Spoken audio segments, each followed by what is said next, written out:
তাহলে ওর চুল কিন্তু একটাও রাখবো না। আমি মনে হয় তোকে ছাড়া কথা বলবো।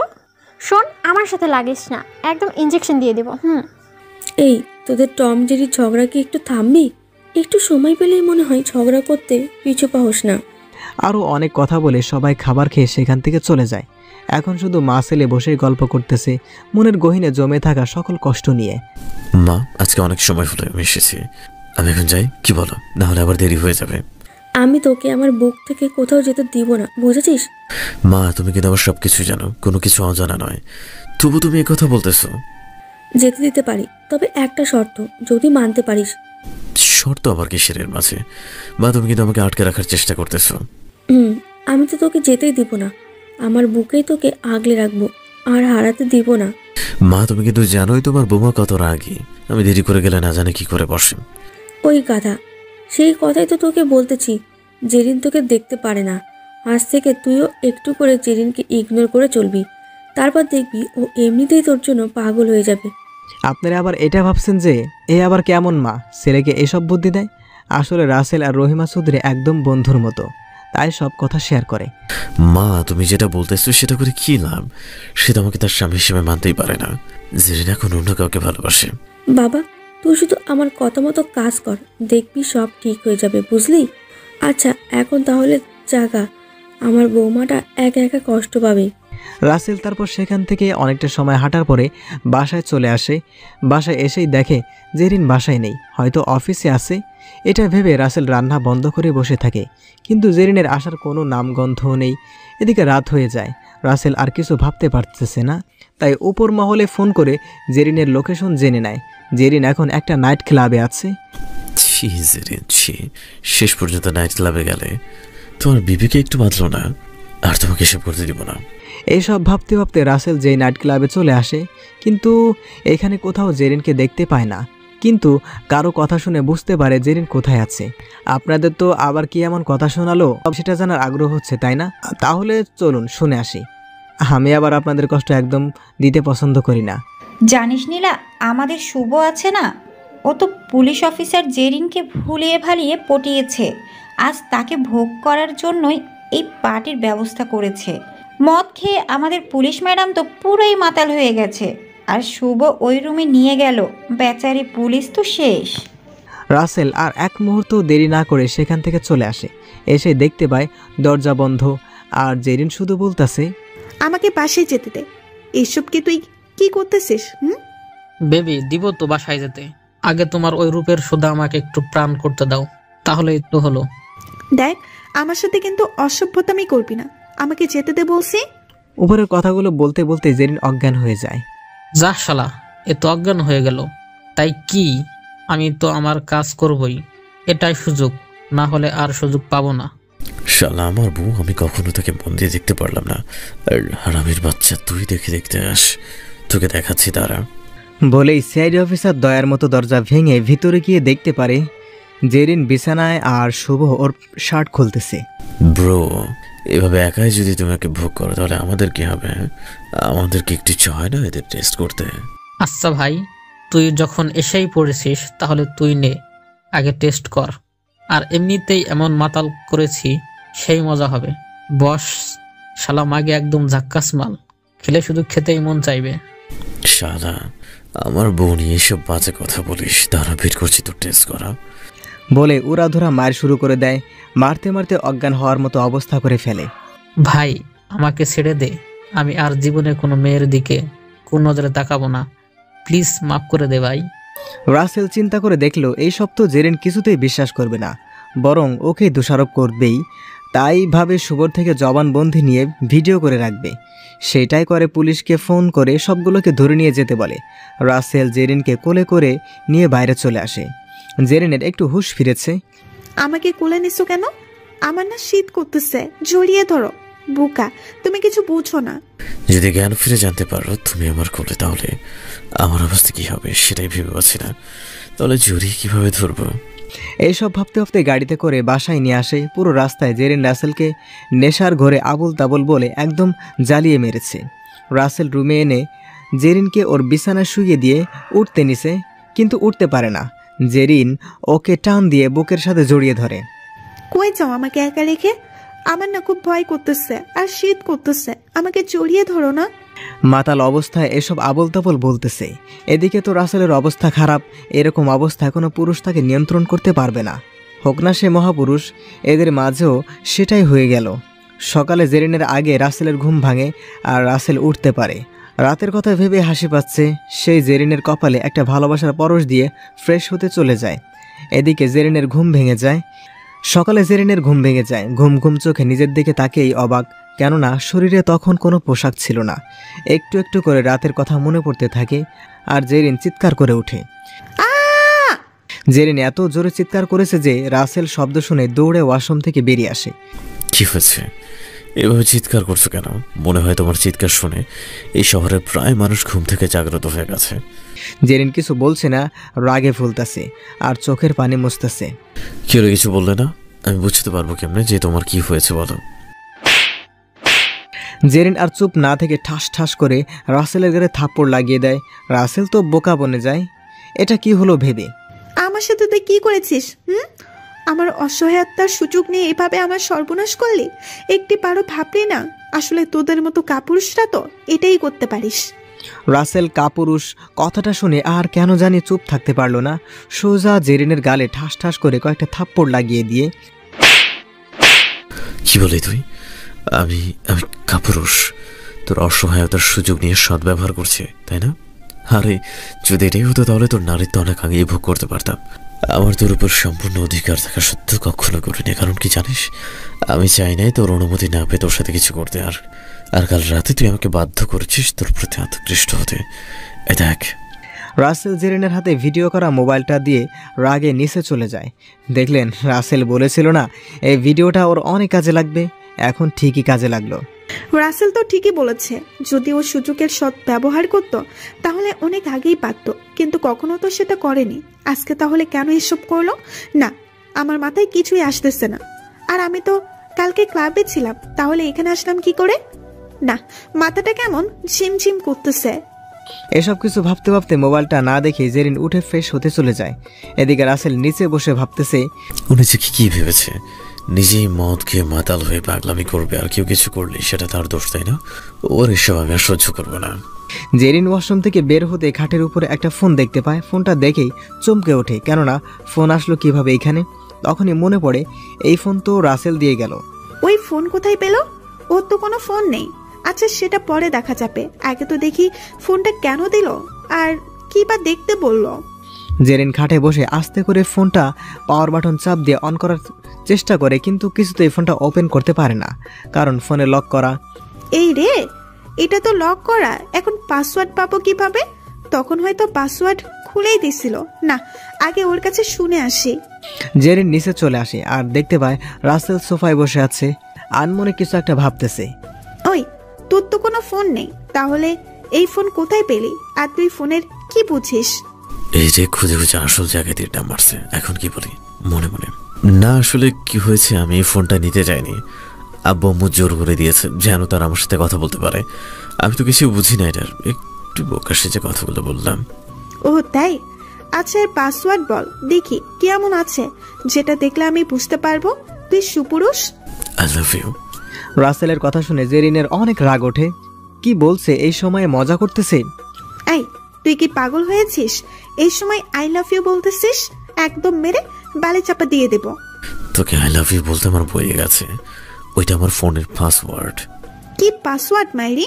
আর একটু হলেই তো আমি গেছিলাম। জেরিন পাসওয়ার্ড খুলতে অবাক হয়ে যায়, কেননা সামনে ও মিষ্টি মাখা মুখটাই ভেসে ওঠে। তবুও তেমন রিয়াক্ট না করে ভিডিও দেখতে থাকে। ভিডিও দেখে তো পুরাই শকড খেয়ে যায়।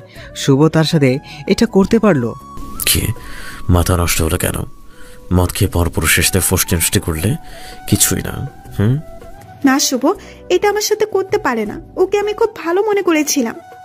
ও তো শরীরটা ভোগ করার জন্য ক্লাবে রেখেছিল। যদি ঠিক সময় আমি না পৌঁছতাম তাহলে এই সুন্দর মুখটা সুন্দর থাকতো না। সুন্দর থাকলো কোথায়? তুই তো ওর মতো কাজ করেছিস, তাহলে ওর সাথে তোর পার্থক্য কোথায় হলো? সূচিকের সৎ ব্যবহার তো তুইও করেছিস। আগে নেক্সট ভিডিওটা দেখ। আমি তোর সাথে জোর জবরদস্তি করেছি নাকি তুই বাধ্য করেছিস এসব করতে? জেরিন তখন বাসায় আসার ভিডিওটা দেখে একদম অবাক হয়ে যায়। সে নিজেই তো রাসেলকে জোর করেছে ওইসব করতে। কিরে, এখন তোর চোখ কপালে কেন? শোন, তোকে নিজের করে পাওয়ার জন্য অনেক অত্যাচার সহ্য করেছে আর না। তুই ভাবিস না যে বিসিএস ক্যাডার বলি যা ইচ্ছা তাই করবি তুই। আর হ্যাঁ, তুই যদি চাস আমাকে ডিভোর্স দিতে পারিস। রাসেল কথাটা বলেই বাইরে চলে যায়। এদিকে জেরিন তো স্থির দাঁড়িয়ে আছে, একটুও নড়ছে না সে। রাসেল কি বলে গেল? ডিভোর্স দেওয়ার কথা? আর রাতে যা করেছে তাতে তো ওর কোনো দোষ নেই, সবটাই তো আমার দোষ। আর ওর তো পুরো অধিকার আছে আমার সাথে এইসব করার। তাহলে আমি কেন মানতে পারছি না? রাসেল বাজার থেকে এক প্যাকেট পিল কিনে আবার বাসায় চলে আসে। বাসায় এসে দেখে জেরিন সোফায় বসে আছে। এনে ধর, ওষুধটা খেয়ে নে, তাহলে রাতের সবকিছু মুছে যাবে তোর ভেতর থেকে। কিন্তু আমি দুঃখিত, স্বামী হওয়ার সত্ত্বেও তোকে কলঙ্কিত করেছি, সেটা বুঝতে পারবো না। ওষুধটা দেওয়ার জন্য জেরিন অনেকটাই অবাক হয়, কেননা ভুল করে হোক বা যে করে হোক হয়েছে তো নাকি, আর তারা তো স্বামী স্ত্রী। তুমি আমাকে এইসব দিতে পারলে? বিবেককে একটুও বাঁধলো না? নিজের স্ত্রীর গর্ভে যে সন্তান এখনো আকৃতি ধারণ করেনি তাকে এইভাবে গলা টিপে হত্যা করতে বলতে? আমি চাই না আমার পাপের ফসল তুই সারা জীবন বয়ে বেড়া। আমি তোর স্বামী, সেটা শুধু কাগজে। মন থেকে কখনো মেনেছিস আমি তোর স্বামী কথাটা? সেটা মানেনি, কিন্তু যাই বলো না কেন আমি এই সন্তান নষ্ট করতে পারবো না। সেটা তোর ইচ্ছা, আমার কিছু বলার নেই। মনে মনে রাসেল তো মহা খুশি যে জেরিন তার সন্তান গর্বে রাখবে। রাসেল এত পরিমাণে খুশি যে বলে বোঝানো দায়। আচ্ছা, তুমি তো আমার সাথে কখনো তুই করে কথা বলোনি, তাহলে আজকে কেন তুই করে কথা বলতেছো? এই ব্যবহার তুই নিজেই শিখিয়েছিস, তাই সেই ব্যবহারটা করতেই আমি বাধ্য হচ্ছি। আচ্ছা, তোমার বাবা মায়ের সাথে আমার পরিচয় করিয়ে দেবে না? আমাকেই মানতে পারিস না, সেখানে আমার বাবা মাকে কিভাবে এনে নেবে সেটা বল আগে। জেরিনের মুখে কোনো কথা নেই। সে যা করেছে রাসেলের সাথে, তার সাথে তুলনায় এসব কথা তো কিছুই না। আমার একটু বাইরে কাজ আছে, গেলাম আমি। রাসেল কথাটা বলেই বাড়ি থেকে বেরিয়ে যায়। এদিকে জেরিন ভাবে রাসেল কোথায় যায় সেটা সে দেখবে, তাই পিছু নেয়। রাসেল হেঁটে হেঁটে অনেক দূরে আসে। জেরিন তো হাঁপিয়ে গেছে। এই খাটাসপাটা কি নাইরি এত হাঁটলো তাও একটু হাঁপিয়ে গেল না? আর আমি একটু হাঁটতেই তো শেষ, তাও যাচ্ছে কোথায়? রাসেল হাঁটতে হাঁটতে একটা লোকের সাথে কথা বলে আবার চলে আসে। কিন্তু জেরিন তো অবাক ওই লোকের সাথে কথা বলা দেখে, কারণ ওই লোকটা ছিল একটা গুন্ডা। রাসেল একটা গুন্ডার সাথে দেখা করতে এত দূরে আসলো, তা ওই গুন্ডার সাথে ওর কি কাজ? নাকি রাসেল কোনো খারাপ কাজের সাথে জড়িত? রাসেল ধীরে ধীরে হাঁটতে হাঁটতে বাসার দিকে আসতেছে। তখন সামনে থেকে নিধি ডেকে ওঠে, এই রাসেল, কোথায় যাও এত হনহন করে? আরে কোথাও না, এই তো একটু বাইরে এসেছিলাম। তো তুমি এমন সময় এখানে কি করো? নিধির সাথে কথা বলা দেখে জেরিনের অনেক রাগ হচ্ছে। চুন্নি, অন্যের ভয়ের সাথে কথা বলতে খুব মজা লাগে তাই না? মনে হয় এক্ষুনি গিয়ে গলা টিপে দেই। ওই চলো কফি শপে বসে একটু কথা বলি, তোমার সাথে কয়েকদিন হলো কথাই হয় না। রাসেল, না না, ওই শাকচুনির সাথে কথা বলতে একটু রাজি হবে না? না, আমার এখন সময় নেই, আমাকে এক জায়গায় যেতে হবে। বাই নিধি, ভালো থেকো। বলে রাসেল জেরিনের আর কোনো কথা না বলেই হনহন করে চলে যায়। রাসেল, রাসেল কথাটা তো শুনে যাও না। চলে গেল, ধাপ, কিছুই ভালো লাগে না। পেতনি, টিকটিকি কালো ফুতনি, দেখেছিস? এটাই হলো আমার স্বামী। আমার মনের কথা ঠিকই বুঝতে পারে। শখ কত আমার স্বামীর সাথে কফি শপে বসে আড্ডা দিবে। রাসেল সোজা বাড়িতে চলে আসে, কিন্তু বাসায় এসে জেরিনকে কোথাও দেখতে পায় না। একটু পরে জেরিনও বাসায় চলে আসে। এই তুই কোথায় গিয়েছিলি? আমি বাসায় তোকে পেলাম না। বাইরের মেয়েদের সাথে ফষ্টি নষ্টি করলে কি আর ঘরের বউ কোথায় থাকে সেটার খেয়াল পাওয়া যায় নাকি? ফালতু কথা একদম বলবি না। আর আমি যার সাথে মজা কথা বলবো তাতে তোর কি? হ্যাঁ? জেরিন দৌড়ে গিয়ে রাসেলের কলার ধরে। আমার কি মানে? তুমি আমার স্বামী, সেটা কি ভুলে গেছো? কোনো মেয়ের সাথে দেখে একদম খুন করে ফেলবো। জেরিনের চোখ দিয়ে মনে হচ্ছে রাগের জন্য আগুন বের হচ্ছে, এখনই সব পুড়ে তছনছ হয়ে যাবে। কি বললি? আমি তোর স্বামী? হ্যাঁ, সেটা তুই মানিস? আর আমি যার সাথে মন চায় কথা বলবো তাতে তোমার তো জলে কেন? হ্যাঁ শোনো, আমি আগে যা করেছি সব ভুল করেছি। এখন আমাদের সন্তানের কথা চিন্তা করে আমাকে মাফ করে দাও। রাসেল কিছু বলতে যাবে, ঠিক তখনই দরজার কলিং বেলটা বেজে ওঠে। আর জেরিন গিয়ে দরজা খুলতে অবাক হয়ে দাঁড়িয়ে থাকে, কেননা দরজার সামনে দাঁড়িয়ে আছে শাওন। আসসালামু আলাইকুম ভাবি, কেমন আছেন? ওয়ালাইকুম আসসালাম ভাইয়া, আমি ভালো আছি। আপনি কেমন আছেন? আর আপনি ঢাকায় কবে আসবেন? আলহামদুলিল্লাহ, আমিও আল্লাহর রহমতে অনেক ভালো আছি। আর আমি আপনার ভাবিকে নিয়ে ঢাকায় এসেছি ডাক্তার দেখাতে। রাসেল দরজার কাছেই দেখতে পায় ওর বন্ধু শাওন জেরিনের সাথে কথা বলতেছে। কিরে দোস্ত, কেমন আছিস? আর কবে আসলি? ভালো আছে, আর বলিস না, তোর ভাবি অসুস্থ। আমাদের ওইখান থেকে ডাক্তার দেখাইছি কিন্তু কোনো কাজ হয় না, তাই এইখানে ডাক্তার সবুজের কাছে আসছি। তো ভাবি কোথায়? তাকে তো দেখছি না।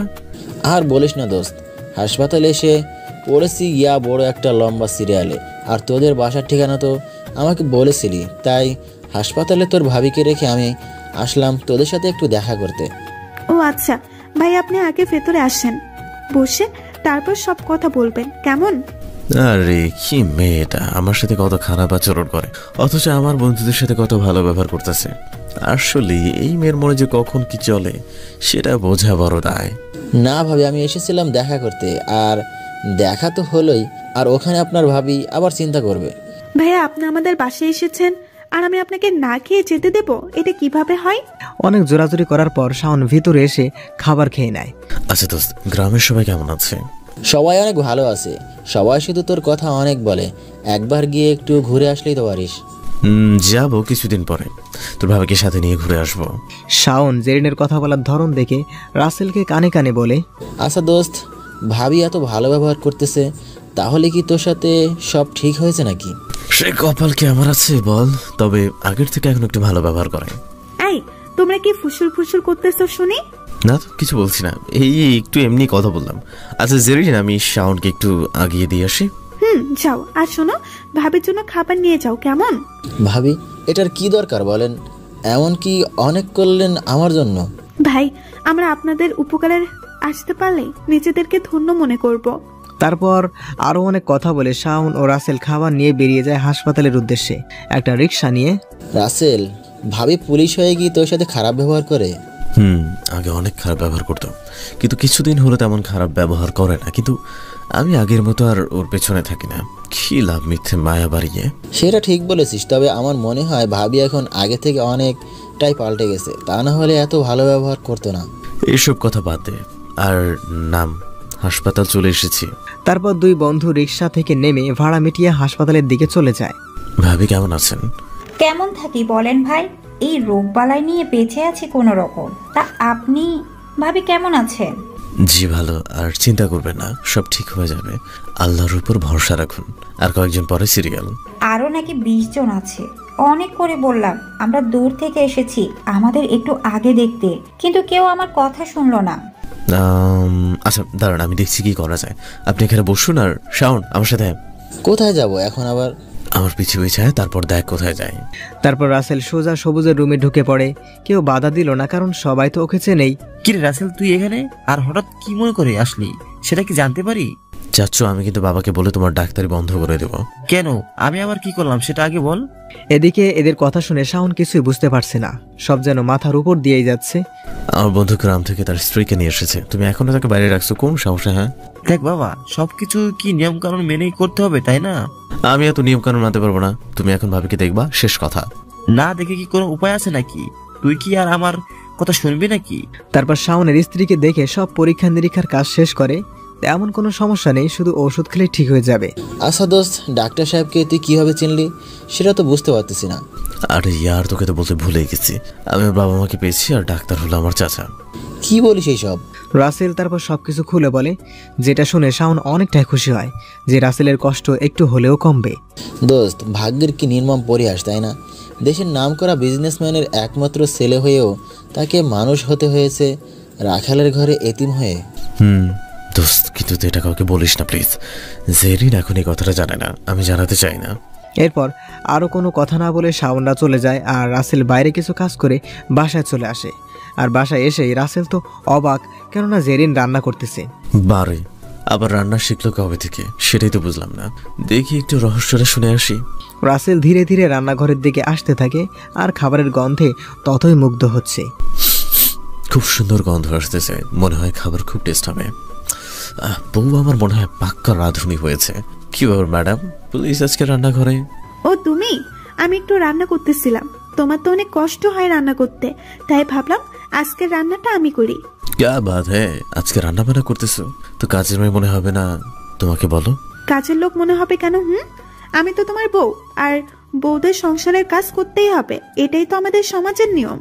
আরে বাহ, আজকে তুমি সব নিয়ম বুঝতে পারলে। তাহলে আগে সব কি উল্টো নিয়ম ছিল নাকি সেটা একটু বলো দেখি। এইসব কথা বাদ দিয়ে বলো, ভাবির কি অবস্থা দেখলে? আর তারা কি চলে গেছে নাকি? না, তেমন কিছু হয়নি, সামান্য একটু সমস্যা, যা ওষুধ লিখে গেছে খেলে ঠিক হয়ে যাবে, আর ওরা চলে গেছে। এইভাবে তাদের দুজনের মাঝে আরও অনেক কথা হয়। রাসেল রুমে চলে আসে ফ্রেশ হওয়ার জন্য। রাসেল ওয়াশরুমে আছে, তখনই ওর ফোনে নিধির কল আসে, যা জেরিনের চোখ এড়ায় না। জেরিন ফোনটা রিসিভ করে। হ্যালো, কে বলছেন? আমি নিধি বলছি। আপনি কে? আর রাসেলের ফোন আপনার কাছে কি জন্য? জামাইয়ের ফোন বইয়ের কাছে থাকবে না তো কোথায় থাকবে শুনি একটু? আজব ধরনের কথা বলেন আপনি। কি বউ মানে? কিসের বউ? আপনি মিথ্যা বলতেছেন। রাসেলের তো কোনো বিয়েই হয়নি। আপনি প্লিজ মজা করেন না। তখনই ওয়াশরুম থেকে রাসেল বেরিয়ে এসে জেরিনের হাত থেকে ফোনটা নিয়ে কল কেটে দিয়েই ঠাস ঠাস করে 2টা থাপ্পড় লাগিয়ে দেয়। তোর সাহস কি করে হয় আমার ফোন রিসিভ করার? আর নিজের স্বামীর কাছে স্বামীর অধিকার দিতে লজ্জা করে তোর? তাহলে অন্যের কাছে যে আমার বউ বলে পরিচয় দিচ্ছিস, লজ্জা করছে না? তোর মান সম্মানে বেঁচে আসছে না রাখালকে নিজের স্বামী বলে দাবি করতে? জেরিনের চোখে পানি। রাসেল তো সব ঠিকই বলেছে। এসব কথাই রাসেলকে জেরিন বলতো, এখন তো তাকে এসব শুনতেই হবে। দেখো, তুমি আমাকে মারো, কাটো, যা খুশি করো, আমি কোনো প্রতিবাদ করব না। শুধু তোমার পায়ের নিচে আমাকে একটু স্থান দাও, এটাই আমার কাছে বড় পাওয়া হবে। নিতে তোমাকে কেন ফোন দিবে বলো? বোন তো ভাইয়ের সাথে কথা বলতেই পারে, এটা কি অস্বাভাবিক কিছু নাকি? আজব তো। শোনো, যদি ভাই বোনের সম্পর্কের মতো কথা শুনে মনে হতো তাহলে আমি কিছুই বলতাম না। নিধির কথার ধরন শুনেই বোঝা যায় ও তোমাকে ভালোবাসে, আবার থেকে তোমাকে কেড়ে নিতে চাই। প্লিজ আমাকে ছেড়ে চলে যেও না, আমি বাঁচতে পারবো না। আমাকে ভালোবাসলেই তো তোর কি? তুই তো নিজের মুখেই বলছিস আমি তোর স্বামী হওয়ার যোগ্য না, কিন্তু নিধি আমাকে ওর যোগ্য মনে করে, কখনো রাখাল মনে করে না। শোন, তুই যদি ওই মেয়ের সাথে মেলামেশা করিস তাহলে একেবারে খুন করে ফেলবো, এই আমি বলে দিলাম। আগে তোকে খুন করব, তারপর তোমার বুকে মাথা রেখে হাসতে হাসতে নিজের জীবনটা দিয়ে দেব। জেরিন কেঁদে কেঁদে রাসেলের কলার ধরে উপরের কথাগুলো বলল। আমার জন্য তুই তোর মূল্যবান জীবন দিবি? হাসাইলি ভাই, তোর সাথে কথা বলাই বৃথা। রাসেল কথাগুলো বলেই বাইরে চলে যায়, আর জেরিন বসে বসে কান্না করেই যাচ্ছে। আজ যেন তার চোখের পানি বাধাই মানছে না, সবকিছু তার ভুলের জন্য সহ্য করতে হচ্ছে। এটা যে তার ভাগ্যের লিখন, মেনে নিতেই হবে। তুমি যতই আমাকে কষ্ট দাও না কেন, এই জীবন থাকতে আমি তোমাকে ছাড়বো না। পরের জন্মেও আমার জীবন সঙ্গী হিসেবে বিধাতার কাছে তোমাকেই চাইবো। রাসেল রাস্তা দিয়ে হাঁটতে হাঁটতে নিরিবিলি একটা জায়গায় এসে গাছের নিচে টুপ করে বসে পড়ে। আকাশের দিকে তাকিয়ে আনমনা হয়ে ভাবছে কিছু সময় আগে ঘটে যাওয়ার ঘটনা। কি করবে সে কিছুই বুঝতে পারে না। একদিকে জেরিন, অন্যদিকে নিধি এইসব ভাবছে। হঠাৎ রাসেলের চোখ আটকে যায় সামনের দিকে। ডিজের লোক ফোনে বলতাছে আজকে নাকি ডিজে আসবে। রাসেল ওই লোকটার পিছনে পিছনে যায় ফলো করতে করতে। এক সময় লোকটা সেই বাড়িতে ঢুকে পড়ে। কিছু সময় পরে ডিজে অনেকগুলো গাড়ি নিয়ে বাড়িতে ভিতরে প্রবেশ করে। রাসেল ছদ্মবেশে পুলিশ আসতে বলে। কিছু সময়ের মধ্যেই পুরো বাড়ি ঘিরে ফেলে। এক সময় ডিজের লোকের সাথে পুলিশের যুদ্ধ হয়, যাতে ডিজের লোক অনেক মারা যায় আর কিছু পুলিশও আহত হয়। তবুও রাসেলের মিশন সম্পন্ন হয়। নিজেকে ধরে পুলিশকে দিয়ে থানায় পাঠিয়ে দিয়ে সেও বাসায় চলে আসে। জেরিন দরজার সামনে বাইরে দাঁড়িয়ে তাকিয়ে আছে, মনে হচ্ছে রাসেলের জন্য অপেক্ষা করতেছে।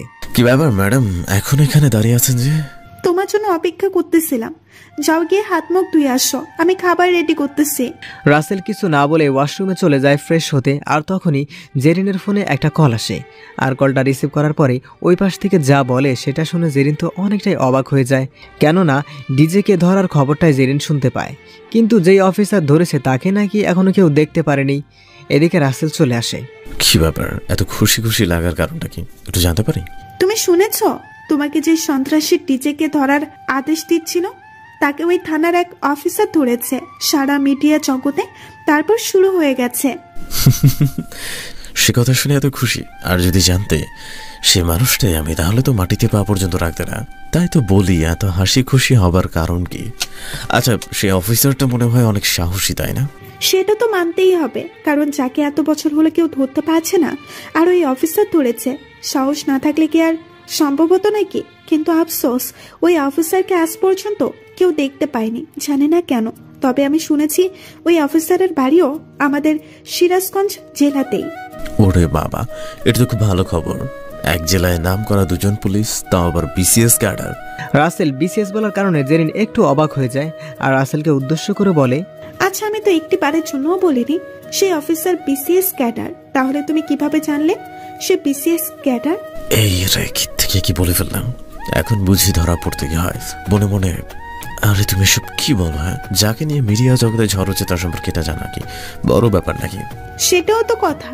জানো ওই অফিসারের নাম রাসেল মাহমুদ। ইস, যদি আজ তুমি সেই অফিসার হতে তাহলে আমার মনের সকল আশা পূর্ণ হতো।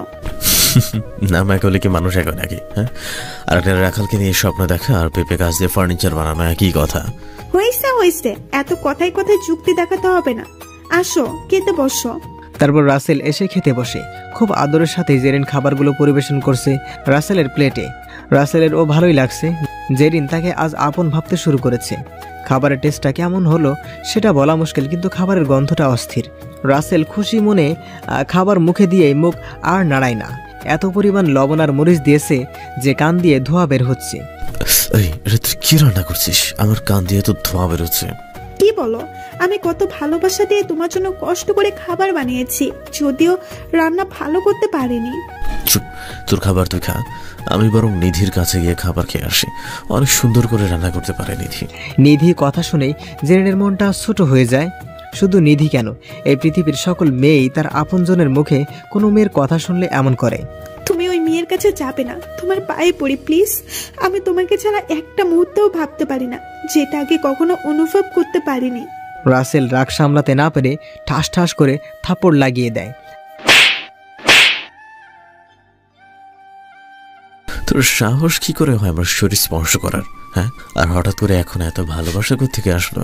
তোর গর্ভের সন্তান যে আমার, সেটা আমি কেন বিশ্বাস করবো? নাইট ক্লাবে কি করছিস তোর মনে নাই? এটা তুমি বলতে পারলে নিজের সন্তানকে নিয়ে? আর তুমি জানোই আমি নেশার ঘুরেছিলাম। তুমি না থাকলে আমার সর্বনাশ হতো, যার হাত থেকে তুমি আমাকে রক্ষা করেছ। শোন, তুই আমার বউ সেটা ভেবে তোকে বাঁচায়নি। আমি নারী জাতিকে সম্মান করি, তাহলে চোখের সামনে একটা নারীর ইজ্জত নষ্ট হতে কি করে দিতাম? তুই বাদে অন্য কেউ থাকলে আমি এটাই করতাম। তুমি তো অন্য কারো জন্য সেখানে যাওনি, আমাকে খোঁজার জন্যই গিয়েছিলে। আর আমার সাথে যা করেছ তাতে আমি হয়তো নেশার ঘুরেছিলাম, কিন্তু তুমি তো আর নেশার ঘুরেছিলে না। তাহলে কেন বলছো এইসব? যে সন্তানের আকৃতি পর্যন্ত এখনো হয়নি তার নামে এমন কথা বলবে না প্লিজ। তোমার যত ইচ্ছা আমাকে মারো, কাটো, যা খুশি করো, তবু আমাদের সন্তানকে নিয়ে মিথ্যা অপবাদ দিবে না। হতে পারে আমি তোমার কাছে খারাপ, কিন্তু আমার এই নিষ্পাপ শিশু তো আর খারাপ না, ও তো তোমারই রক্ত। তোর সাথে কথা বলে আমার সময়টুকুই নষ্ট। যাবা আগে এখান থেকে। বলেই রাসেল হনহন করে ওর বাড়িতে মায়ের কাছে চলে আসে। এদিকে জেরিন সেখানেই বসে কেঁদেই যাচ্ছে। কি করবে সে রাসেলকে আপন করে পেতে? কিরে বাবা, মন খারাপ কেন? কি হয়েছে তোর? মায়ের মন সন্তানের চেহারা দেখেই সব বুঝে যায়। রাসেল গিয়ে ওর মায়ের কোলে শুয়ে পড়ে আর সকল ঘটনা খুলে বলে। রুমে আর কেউ নেই। কি বলিস? এত কিছু হয়ে গেছে অথচ আমি আর কিছুই জানি না? মা, আমি তোমাকে বলিনি এসব, যদি আমার কর্মকাণ্ডের কথা শুনে রাগ করো তাই। দেখো বাবা, বলি কি, তুই জেরিনকে মেনে নে। তুই জীবনে অনেক কষ্ট সহ্য করেছিস। আমি চাই না আরো কষ্ট তোর জীবনে আসুক। আর আমি আমার বৌমাকে আমার বাড়িতে নিয়ে আসবো। তখনই দরজার কাছ থেকে রাসেলের বাবা বলে ওঠে, কে কার বৌমা? কিছুই তো বুঝতে পারলাম না, একটু বুঝে বলো তো। তোমার কিছু বুঝতে হবে না, আমরা মা ছেলে বুঝলেই হলো, বুঝেছো? কি আর করার, ছেলেকে পেয়েছো, এখন এই সংসারে তোমার জোরটাই বেশি। আমি আবার কোথাকার কি মন খারাপ করে? বাবা তুমিও না একটু বোঝো না? আসো এখানে বসো। তুমি জানো রাসেল বিবাহিত? কি বলো এসব? রাসেল বিয়ে করেছো আর আমি সেটা জানি না? আমাদের সাথে পরিচয় হবার আগে থেকেই রাসেল বিবাহিত। আর আমার বৌমাটা কে জানো? তুমি যদি না বলো তাহলে আমি জানবো কি করে? আমাদের পুলিশ ম্যাডাম জেরিন, রাসেলের বউ, যেটা আমি জেনেছি নিধির মামা বাড়িতে। কি রে, এত সুন্দর একটা বৌমা থাকা সত্ত্বেও আমি এখনো শ্বশুর হওয়ার মজাটাই পেলাম না। আমি স্বামী হয়েও এখন পর্যন্ত স্বামীর মর্যাদা পেলাম না, আর তুমি পরে আছো শ্বশুরের মর্যাদা নিয়ে। আর বাবা, আমি কিন্তু চাই না জেরিন জানুক আমি তোমাদের হারিয়ে যাওয়ার সন্তান। কেন রে? আর এটা শুনলে তো জেরিন অনেক খুশি হবে, আর তোকে রাখাল বলবে না। বাবা, আমি চাই ও আমাকে রাখাল হিসেবে ভালোবাসুক, কোনো ধনী ছেলে ভেবে না। আচ্ছা ঠিক আছে, তবে এটা বল, আমার বৌমাকে এইখানে কবে আনবি সেটা বল। এদিকে রাসেলের সকল কথা দরজার আড়াল থেকে নিধি সব শুনতে পায়। রাসেল ভেঙে পড়ে।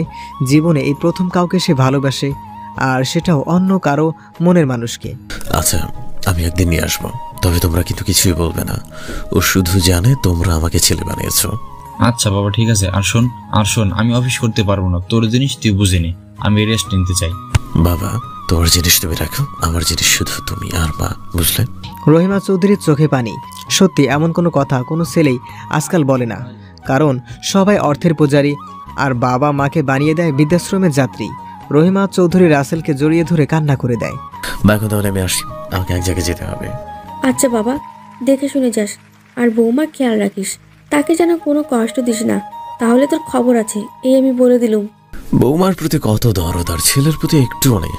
বাবা শোন, জেরিন হলো অন্য বাড়ির মেয়ে, আমরা যদি ওকে ভরসা না দিই তাহলে ও কাকে ভরসা করবে বল? জানিস বাবা, একটা মেয়ে বিয়ে করে যখন স্বামীর ঘরে আসে তখন সবচেয়ে ভরসার মানুষ হয় তার স্বামী আর শ্বশুর শাশুড়ি।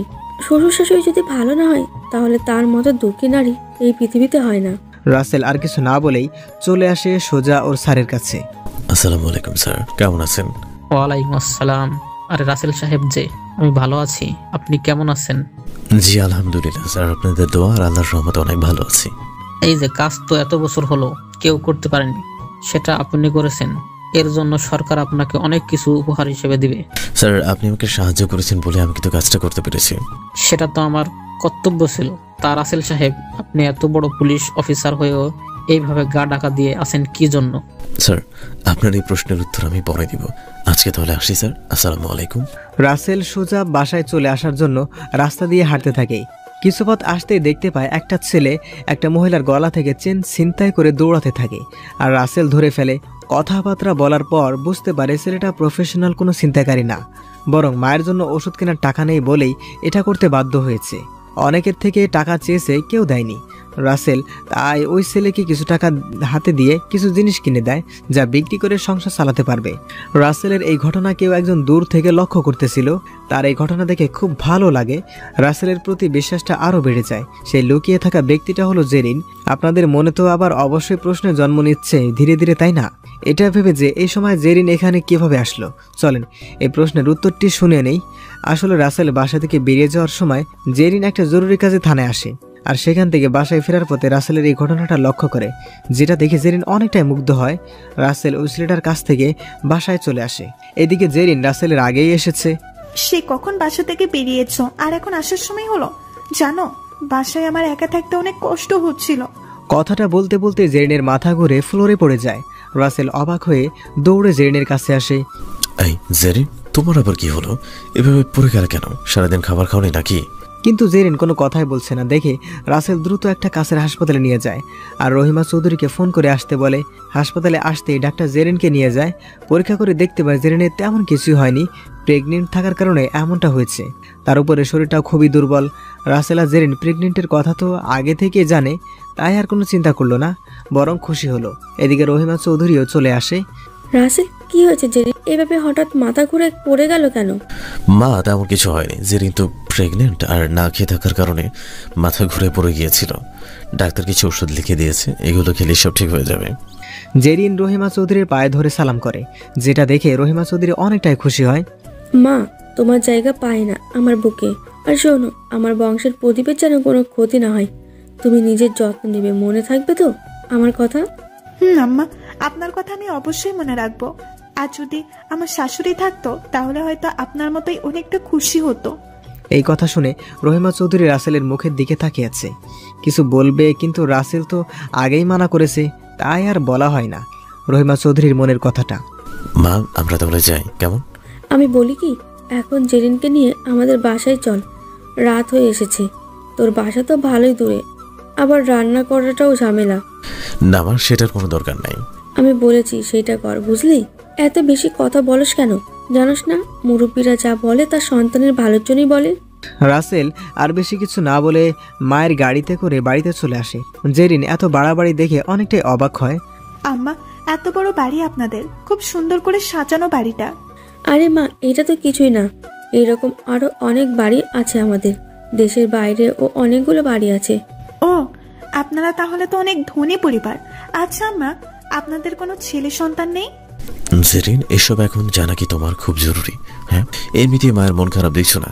এই দেখো, আম্মা মন খারাপ, আমি সেদিকে কোনো নজরই দেইনি এখনো। এখন চলো ভেতরে যাই, এইভাবে বাইরে দাঁড়িয়ে তো আর কথা বলা যাবে না, তাই না? তারপর ওরা সবাই ভেতরে চলে আসে। বাসায় এখন কেউ নেই, সবাই কোথায় যেন গেছে, আর রাসেলের বাবা তো অফিসে আছে। মা, তুমি এইখানে চুপটি করে বসো, আমি গিয়ে একটু তোমাদের জন্য খাবারের ব্যবস্থা করি। আম্মা, আমি থাকতে আপনি কেন চাপেন? আমি খাবার তৈরি করে আনি। কি বলছো এইসব? তোমার এখন সম্পূর্ণ রেস্ট থাকতে হবে, কোনো কাজ করা যাবে না, বুঝেছো? আম্মা, এখন রেস্ট নিতে হবে না। আর আমি তো তোমার মেয়ের মতোই, তাই না? মায়ের সাথে কাজ করতেই পারি। জানো মা, আমি মায়ের আদর পাইনি, তোমাকে পেয়ে মনে হচ্ছে আমি আমার হারানো মাকে ফিরে পেয়েছি। ভাই রে, এই মেয়ে এত অভিনয় কবে থেকে শিখলো? আমার সাথে কত খারাপ আচরণ করেছে, আর মার সাথে লক্ষ্মী বউয়ের আচরণ। এর তো সিনেমায় অভিনয় করলে ভালো হতো। এইভাবে তারা আরও অনেক কথা বলে। কিছু সময় পরে সবাই বাসায় চলে আসে। বড়াম্মু, ছেলের বউকে পেয়ে আমাকে ভুলে গেলে? সবাই তো অবাক ছেলে বউ শব্দটা শুনে, আর রাসেল তো আরও অবাক। নিধি কি করে জানলো জেরিন ওর স্ত্রী? নিধিমা, তুই এসব কি বলছিস? উনি তো রাসেলের ম্যাডাম, রাসেল তার বাসায় কাজ করে। তুমি ভুল জানো বাবা, উনি রাসেল ভাইয়ার স্ত্রী জেরিন, আমাদের এখানকার পুলিশ অফিসার। নিধি মামুনি, তুই এটা কি করে জানলি? আমি তো এটা কাউকে বলিনি। বড় মা, একটা কথা আছে না যেটা গুরুজনেরা সবসময় বলতো, সত্য কথা কখনো চাপা থাকে না। নিধির চোখে জল, মনে হচ্ছে এখনই মেঘ ভেঙে বৃষ্টি নামবে। মামুনি, তুই কান্না করতেছিস কেন? কি হলো তোর আবার? না বড় মা, কিছুই না, এই মনে হয় চোখে পোকা পড়েছে। নিধি ওখানে আর দাঁড়িয়ে না থেকে সুজা রুমে চলে যায়। এদিকে জেরিন তো নিধিকে এই বাড়িতে দেখে অবাক হয়ে যায়, মনে মনে কিছু হারানোর ভয় তাড়া করে বেড়াচ্ছে। যা বাবা, হঠাৎ করে নিধির আবার কি হলো? কিছুই তো বুঝলাম না। আমিও তো কিছু বুঝলাম না, এ তো ভালো ছিল, হঠাৎ আবার কি হলো? রাসেল দিয়ে দেখে আল্লাহ ভালো জানে। রাসেল তো ঠিকই বুঝতে পেরেছে নিধির এমন আচরণ করার কারণ। নিধি যে রাসেলকে পছন্দ করতো আর জেরিনকে সহ্য করতে পারেনি, তারপর কেউ কোনো কথা না বলে খাবার খেয়ে নেয়। জেরিন তো এই বাড়িতেই থাকবে না, চলে যাবে, কিন্তু রহিমা চৌধুরী কিছুতেই যেতে দিবে না। জেরিন রাসেলের কানে কানে বলল, ওই চলো না, আমরা বাসায় চলে যাই, এখানে আমার থাকতে ভালো লাগতেছে না। তোমার যে কি কারণে ভালো লাগছে না সেটা তো আর আমার অজানা নয়। শুনলেন মা কড়া গলায় কি বলে দিল? সেটা তো শুনলাম, কিন্তু আমার তো ভালো লাগতেছে না। আচ্ছা চলো ছাদে গিয়ে বসি, হয়তো তোমার একটু হলে ভালো লাগতে পারে। আচ্ছা চলো তাহলে, যদি মনটা একটু ভালো হয়। তারপর রহিমা চৌধুরীকে বলে রাসেল আর জেরিন সাথে চলে আসে। কি সাদে এসেও বাদে আরেক ঘটনা, কারণ সাদে নিধি বসে আছে, দেখেই বোঝা যাচ্ছে নিধির মনটা খুব খারাপ। তুমি আমাকে মন ভালো করার জন্য এখানে নিয়ে আসলে, বলো? দেখো জেরিন, আমি বুঝতে পারতেছি তুমি নিধিকে মানতে পারতেছো না, বাট তুমি এটা কেন বোঝো না? হয়তো নিধি আমাকে ভালোবাসে, কিন্তু আমি তো নিধিকে ভালোবাসি না। তারপর ধীরে ধীরে রাসেল আর জেরিন নিধির কাছে আসে। ওদের দেখে নিধি উঠে চলে যেতে নেয়, অমনি জেরিন নিধির হাত ধরে ফেলে। আচ্ছা আপু, তোমার কি হয়েছে বলো তো? নাকি তোমাদের বাসায় এসেছি বলে তুমি আমাকে সহ্য করতে পারতেছো না? কোনটা বলো? নিধি এই কথার জবাবে কি বলবে কিছুই বুঝে উঠতে পারতেছে না। দেখো নিধি, তোমার মনের অবস্থা আমি বুঝতে পারছি, কিন্তু কিছু করার নেই। তুমি না বুঝে হয়তো আমাকে ভালোবাসতে শুরু করেছো। যদি একটা বারের জন্য আমাকে জিজ্ঞেস করতে আমি তোমাকে ভালোবাসি বা পছন্দ করি কিনা, তাহলে আজকে হয়তো এমন কষ্ট পেতে হতো না। আপু, আমি তোমার মনের অবস্থা বুঝতে পারছি। তুমি যদি একটি বারের জন্য তোমার ভাইয়ের সম্পর্কে খবর নিতে, তাহলে এমন হতো না। দেখো নিধি, তোমার জন্য অনেক ভালো ছেলে ডিজার্ভ করে। তুমি কিনা আমার মতো একটা রাখালের জন্য এমন মন খারাপ করে আছো। দেখবে আমার থেকে অনেক ভালো ছেলে তোমার জীবনে আসবে। ভাইয়া কি করব বলো, আমি জীবনে কাউকে ভালোবাসিনি, কিন্তু তোমাকে দেখি আমার মনের ঘন্টা বাজতে শুরু করে। আস্তে আস্তে তোমাকে ভালোবাসতে শুরু করি, কিন্তু আমি মানতে পারছি না তুমি বিবাহিত। নিধি আপু, এটা নিয়ে কষ্ট পেও না তো। মনে করো এটা তোমার জীবনের একটা দুঃস্বপ্ন ছিল, যা কল্পনাতেই মানায়, বাস্তবে কখনোই রূপ নেয় না। ভাবি, আমি এত সময় কিছু বুঝতে পারিনি, তোমরা এত সুন্দর করে বুঝালে, যা শুনে আমি সব বুঝতে পেরেছি। ভাবি, তোমার কাছে একটা জিনিস চাইবো, কখনো ভাইয়াকে কষ্ট দিও না, ভাইয়ার মনটা খুবই ভালো। ননদিনী, তোমার রাখাল ভাইকে আমি আমার জীবনের থেকেও বেশি ভালোবাসি। কখনো কষ্টের স্ত্রীটা ফোটাও ওর কাছে আসতে দিব না। ভাবি, তুমি কি বলো এসব? ভাইয়া আগের রাখাল ছিল, কিন্তু ভাইয়া এখন এই বাড়ির হারিয়ে যাওয়ার সন্তান। কি বলছো এইসব?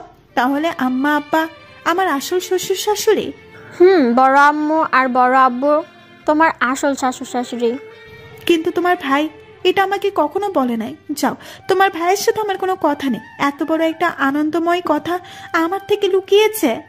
তখনই পিছন থেকে রাসেলের মা রহিমা চৌধুরী এসে বলে, মারে, এতে রাসেলের কোনো দোষ নেই, কারণ ও চাইতো তুমি ওকে রাখাল হিসাবে ভালোবাসো।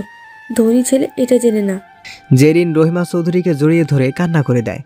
আচ্ছা আম্মা, বুঝলাম সে আমাকে এই জন্যই বলে না, কিন্তু আমাকে যে তোমাদের আদর ভালোবাসা পাওয়া থেকে বঞ্চিত করেছে সেটার কি হবে? আর দেখো উনি নিজে এসে ঠিকই তোমাদের আদর ভালোবাসা নিয়েছে। জেরিনের এমন কথা শুনে সবাই ফিক করে হেসে দেয়। ও তাহলে এই ব্যাপার, তোমার জন্য অনেক ভালোবাসা এই বুকে আছে বুঝলে, কখনো ফুরাবে না। ভাবি, একটা কথা বলবে? তুমি বিসিএস ক্যাডার হয়ে ভাইয়ের মতো একটা মূর্খ রাখালকে জীবনসঙ্গী হিসেবে বেছে নিলে কেন? নিধি শোনো, আমি যখন ছোট তখন আমার মা মারা যায়, তারপর আমার বাবা আমাকে বড় করে। আমি পড়াশোনায় খুবই মেধাবী ছিলাম, আর তোমার ভাইয়াকে আমার বাবা খুব ভরসা করতো আর ভালোও বাসতো। বাবা মারা যাবার সময় আমাকে তোমার ভাইয়ের সাথে বিয়ে দেয়, কিন্তু আমি তোমার ভাইকে মেনে নিতে পারছিলাম না। খুব কষ্ট দিয়েছি তোমার ভাইকে, তবুও তোমার ভাই আমার সাথে কখনো রাগ দেখিয়ে কথা বলেনি। নিজের না খেয়ে আমার পড়াশোনার খরচ চালিয়ে আমাকে বিসিএস ক্যাডার বানিয়েছে। আমি বিসিএস হওয়ার পরে তোমার ভাইকে কাজের লোকের মতো রেখেছি, তবুও কখনো প্রতিবাদ করেনি।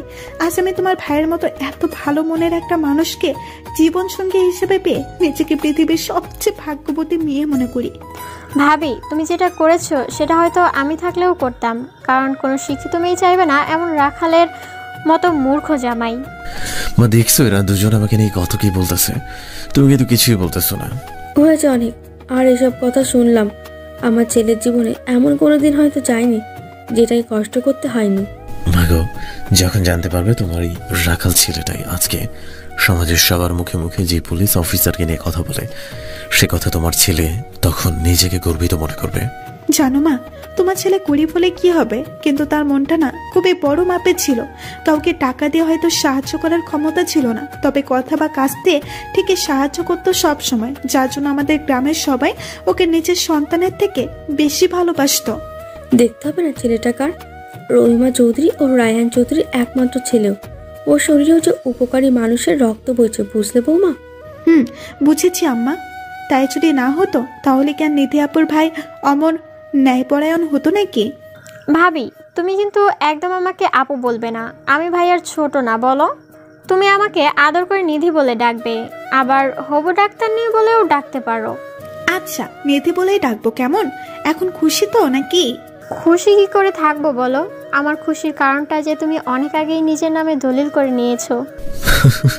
পেতনি এখন হবু ডাক্তার নেই, আর কত নাম আছে সেটা একটু বল, মেমোরিতে সেভ করে রাখি, ঝগড়া করার সময় মনে পড়বে। বড় মা, দেখেছো তোমার ছেলে আমার সাথে পায়ে পাড়া দিয়ে ঝগড়া করতে চাইতেছে। এমনিতেই আমার এখন ঝগড়া করার মুড নেই। এই তোরা একটু থামতো। জানো বৌমা, রাসেল হারিয়ে গেলে অনেক খুঁজেছি ওকে, এই দেশের একটা কোনো বাদ রাখেনি। নিজেরাও সাথে পুলিশ দিয়েও খুঁজেছি, কিন্তু কোনো কিছুতেই কাজ হয়নি। বড় আম্মু, আমার ভালো লাগতেছে না, তোমরা থাকো, আমি বরং রুমে গেলাম। রহিমা বেগম খুব ভালো করে বুঝতে পারে নিধির কেন ভালো লাগছে না। রাসেল আর জেরিন যতই বোঝাক না কেন, নিধি তো কোনো কিছু বোঝার মতো মেয়ে না। মা, অনেক তো হলো, এখন চলো নিচে যাওয়া যাক, এমনিতে সন্ধ্যা নেমে আসছে, হালকা হালকা শীত পড়তে শুরু করছে। আম্মা, আপনার ছেলে ঠিকই বলেছে, এখন চলে নিয়ে যাই। এখানে থাকলে শীতে কাঠ পুতুলের মতো হয়ে যাব। মা চলো, অনেক তো গল্প করা হলো, এখন নিচে যাওয়া ভালো। তারপর সবাই একসাথে নিচে নেমে আসে। নিধি ওর রুমে চলে যায়। এদিকে রাসেল আর জেরিনকে রহিমা চৌধুরী একটা রুম দেখিয়ে ফ্রেশ হওয়ার জন্য বলে সে নিচে চলে যায়। তুমি এত বড় লোকের ছেলে, আর সেই কথাটা আমাকে একটিবারের জন্য জানানোর প্রয়োজন মনে করনি? তোকে কোনো কিছু বলার প্রয়োজন মনে করি না। কেন বলবো? তুই তো বলছিস আমার মতো রাখাল তোর স্বামী হওয়ার কোনো যোগ্যতাই নাই। তুমি রাখাল হও আর যাই হও, তুমি আমার স্বামী, এটাই সব থেকে বড় পরিচয় আমার কাছে। আর তুমি জানো না, স্বামীর সব সময় স্ত্রীর সাথে সবকিছু শেয়ার করে, হোক না তার মনে জমানো কষ্টের পাহাড়। শুন, যে স্ত্রীর স্বামীকে স্বামী বলে মনেই করে না, তার জন্য সব মিথ্যা মায়া রেখে কি লাভ বল? আর তুই তো নিজের মুখেই বলেছিস আমার এই সংসারে তুই কিছুদিন থাকবে, আমাকে তোর নাকি সহ্য হয় না, তাহলে আজকে এইসব কেন বলতেছিস? হ্যাঁ প্লিজ এইসব কথা বইলো না। আমি আগের ওইসব কথা বলেছি কারণ সংসারের যে একটা মানে আছে সেটা বুঝতাম না। স্ত্রীর উপরে যে স্বামী নামক গাছটা কত বড় নিরাপত্তার ছায়া সেটা কখনোই ভাবিনি, কিন্তু এখন এইসব বুঝতে শিখেছি। সব থেকে বড় কথা, আমি এখন তোমার সন্তানের মা হতে চলেছি। আমি তোমার সন্তানের মা হয়ে সারা জীবন তোমার বুকে মাথা রেখে থাকতে চাই। বিধাতা মরণকালেও যেন আমাদের আলাদা না করে। এইসব কথা শুনে রাসেলের মনে মনে খুবই ভালো লাগে, কিন্তু এত সহজে তো মেনে নিলে চলবে না। ওকে বুঝতে হবে আপনজনের দেওয়া কষ্ট কতটা ভয়ঙ্কর হয়। শোন, মা যেন বুঝতে না পারে তোর সাথে আমার কোনো মিল নেই, তাহলে মানে কষ্ট পাবে, কিন্তু আমি সেটা চাই না। তাই মা যেন কোনোভাবেই বুঝতে না পারে, যদি বোঝে তাহলে কিন্তু তোর খবর আছে বলে দিলাম। এমন করিও না, মায়ের কষ্ট হবে সেটা তুমি ঠিকই বুঝতে পারছো, আর আমারও যে একটা মন বলে জিনিস আছে, সেখানে যে 1000 গুণ বেশি কষ্ট হচ্ছে সেটা কেন তুমি বুঝতে পারছো না? এত কিছু বোঝার সময় আমার হাতে নেই। আমার মন বলতে কিছুই নেই, যেটুকু ছিল সেটুকু তোর দেয়া আঘাতে পাথর হয়ে গেছে। যদি তোর ভালোবাসার বরফ দিয়ে মনটাকে গলাতে পারিস তো চেষ্টা করে দেখ। তোমার মন যতই পাথর হোক না কেন, আমার ভালোবাসার ফুল তোমার মনে ফুটাবই ইনশাল্লাহ। দেখা যাক কতটা সম্পূর্ণ করতে পারিস। Best of luck please ma'am.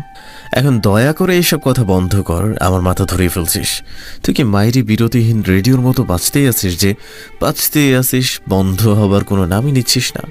আমার এসব কথা তোমার কাছে রেডিওর মতো মনে হয়? এতটা ঘৃণা করো আমাকে যে আমার কথাটা পর্যন্ত তোমার ভালো লাগে না? আমাকে তোর যদি ভালো না লাগে তাহলে তোকে শুধু শুধু আমার একা ভালো লেগে হবে বল? ফলস্বরূপ শুধু কষ্টটাই পাবো। তার চেয়ে বড় মায়া কাটানোর কোর্সটাই করি, তাও যদি তোর দেয়া কষ্টটা আমার এই অবুঝ মোটা সহ্য করতে পারে।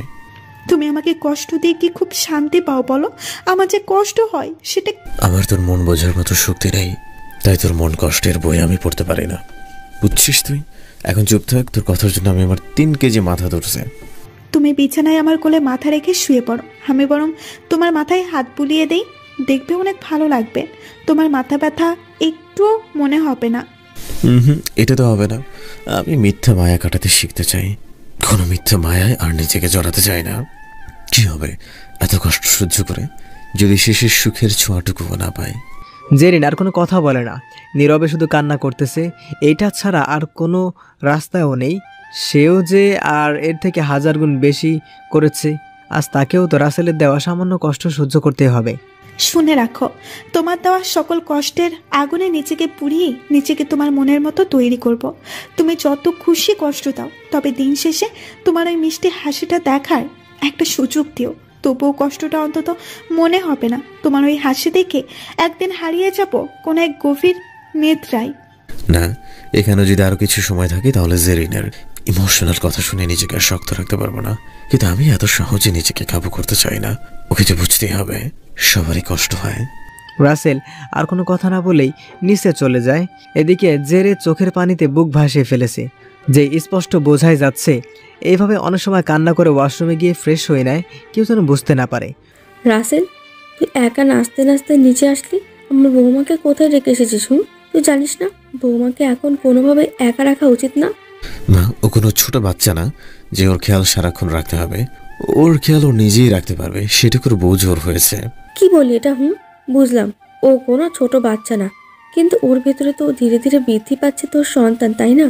যদি মেয়ে হয়ে একবার এই কষ্টটা বুঝতে পারতি তাহলে এটা কখনোই বলতি না। হ্যাঁ মা, আমি তো কিছুই বুঝি না। তুমি আমাকে বুঝিয়ে দেওয়া বাদ দিয়ে আমার মাথা ব্যথা করতেছে। তোমার স্পেশাল থেরাপি দাও। তখন সিঁড়ি থেকে নামতে নামতে নিধি বলে ওঠে, ভাইয়া মাথা ব্যথার ওষুধ কিন্তু তোমার এই ডাক্তার বোনের কাছে আছে, কি লাগবে নাকি? না রে বোন, তোর এই মগামার্কা ওষুধে আমার কিচ্ছু হবে না।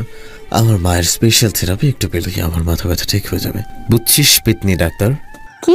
আমি পেতনি? বড় মা, তোমার ছেলের ঘাড় মটকাতে কিন্তু আমি একটুও সময় নেব না। আমাকে পেতনি বলে? তোর বউ পেতনি, তোর 14 গোষ্ঠী পেতনি। এই না, 14 গোষ্ঠী হলে তো আমিও না, এটা হবে না, শুধু তোর বউ পেতনি। তুই পেতনি আর দেখ আমার বউ পরিদের রানী। তোর মতো পেতনি না, তুই তো মেকআপ করে আটা সুন্দরী, আর আমার বউ কোনো মেকআপ ছাড়াই স্ট্যান্ডার্ড লেভেলের সুন্দরী, বুঝলি শাকচুন্নি? এই তোর একটু থাম তো, দুটো একসাথে হলে শুরু করে দিস টম অ্যান্ড জেরির মতো লড়াই। এদিকে জেরিন দোতলায় দাঁড়িয়ে দাঁড়িয়ে এসব দৃশ্য দেখছে আর মুচকি মুচকি হাসছে।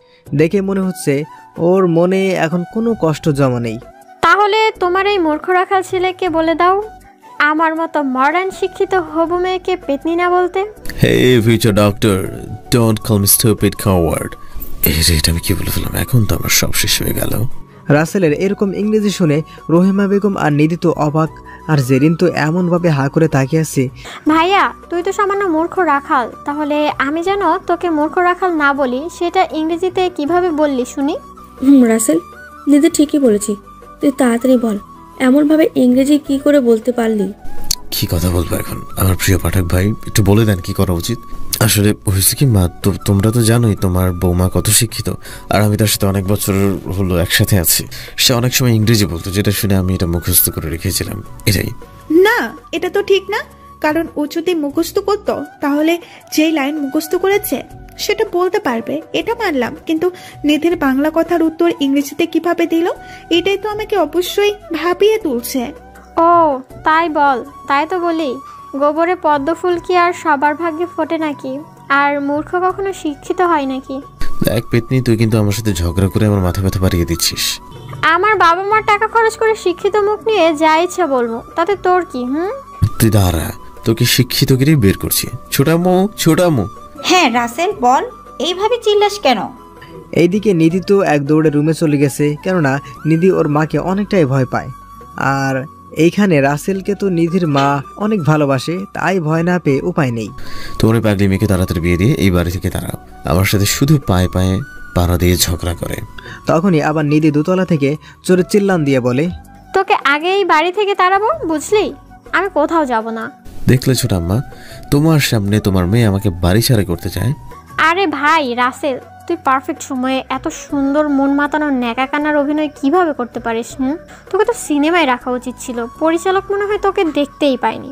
এই নিধি, এসব কি হচ্ছে? রাসেল তোর বড় ভাইয়া হয় না? বড় ভাই তো কি হয়েছে, তাই বলে কি আমি ওর সাথে মজা করব না? এটা কি হয় নাকি, সেইটা বলো। নিধির কথার জবাবে দরজার কাছ থেকে কেউ একজন বলে ওঠে, যেটা দেখার জন্য সবাই পিছন ফিরে তাকায়। দেখতে পায় দরজার কাছে থাকা মানুষটা হলো রাসেলের চাচ্চু, মানে নিধির বাবা ডাক্তার সবুজ, যা তাকে দেখে বোঝা যাচ্ছে। আমার ছেলের সাথে কে ঝগড়া করবে শুনি? কার এত বড় সাহস আমার ছেলের সাথে ঝগড়া করতে চায়? আমি একটু তাকে দেখি। লে বাবা, এত সময় ধরে আম্মুর সাথেই পারছি না, এখন আবার আরেকজন আস না। তার চেয়ে বরং রুমে যাই, এখন রাসেলের সাথে ঝগড়া করে পারবো না। দেখো রাসেল, আমার নিধি মামুনিটাকে এইভাবে একদম পচাবি না, এই আমি কড়া গলায় বলে দিলাম। ভাবি তুমি এটা কি বলতেছো? নিধি আমার ছেলের সাথে কেন লাগবে? উনি বুঝতে পারে না রাসেল ওর বড় ভাই। সবুজ, তুই চুপ থাক, আর বোন ভাইয়ের সাথে একটু দুষ্টুমি করবে না তো কার সাথে করবে? আর শোন, আমি আমার মেয়ের পক্ষে আছি। এইভাবে আর কোনো কথা না বলে রাতের খাবার জন্য টেবিলে বসে আছে। রহিমা চৌধুরী বলে দিচ্ছে কিভাবে খাবার পরিবেশন করতে হবে। বৌমা, তুমি এইভাবে দাঁড়িয়ে না থেকে বরং রাসেলের পাশে বসে খাবার খেয়ে নে। আম্মা, সবাই খেয়ে উঠুক না, আমি বরং আপনার সাথে একসঙ্গেই বসে বউ শাশুড়ি মজা করে খাবো। না মা, তুই বস, সবার সাথে খেয়ে নে, আমি পরে কাজের লোকদের নিয়ে একসঙ্গে খাবো। আর তোর শ্বশুর তো এখনো আসে নাই। আম্মা, আপনি যদি কাজের লোকদের সাথে খেতে পারেন তাহলে আমি কেন পারবো না বলেন? ওরা সবাই যেমন আমিও তো তেমন।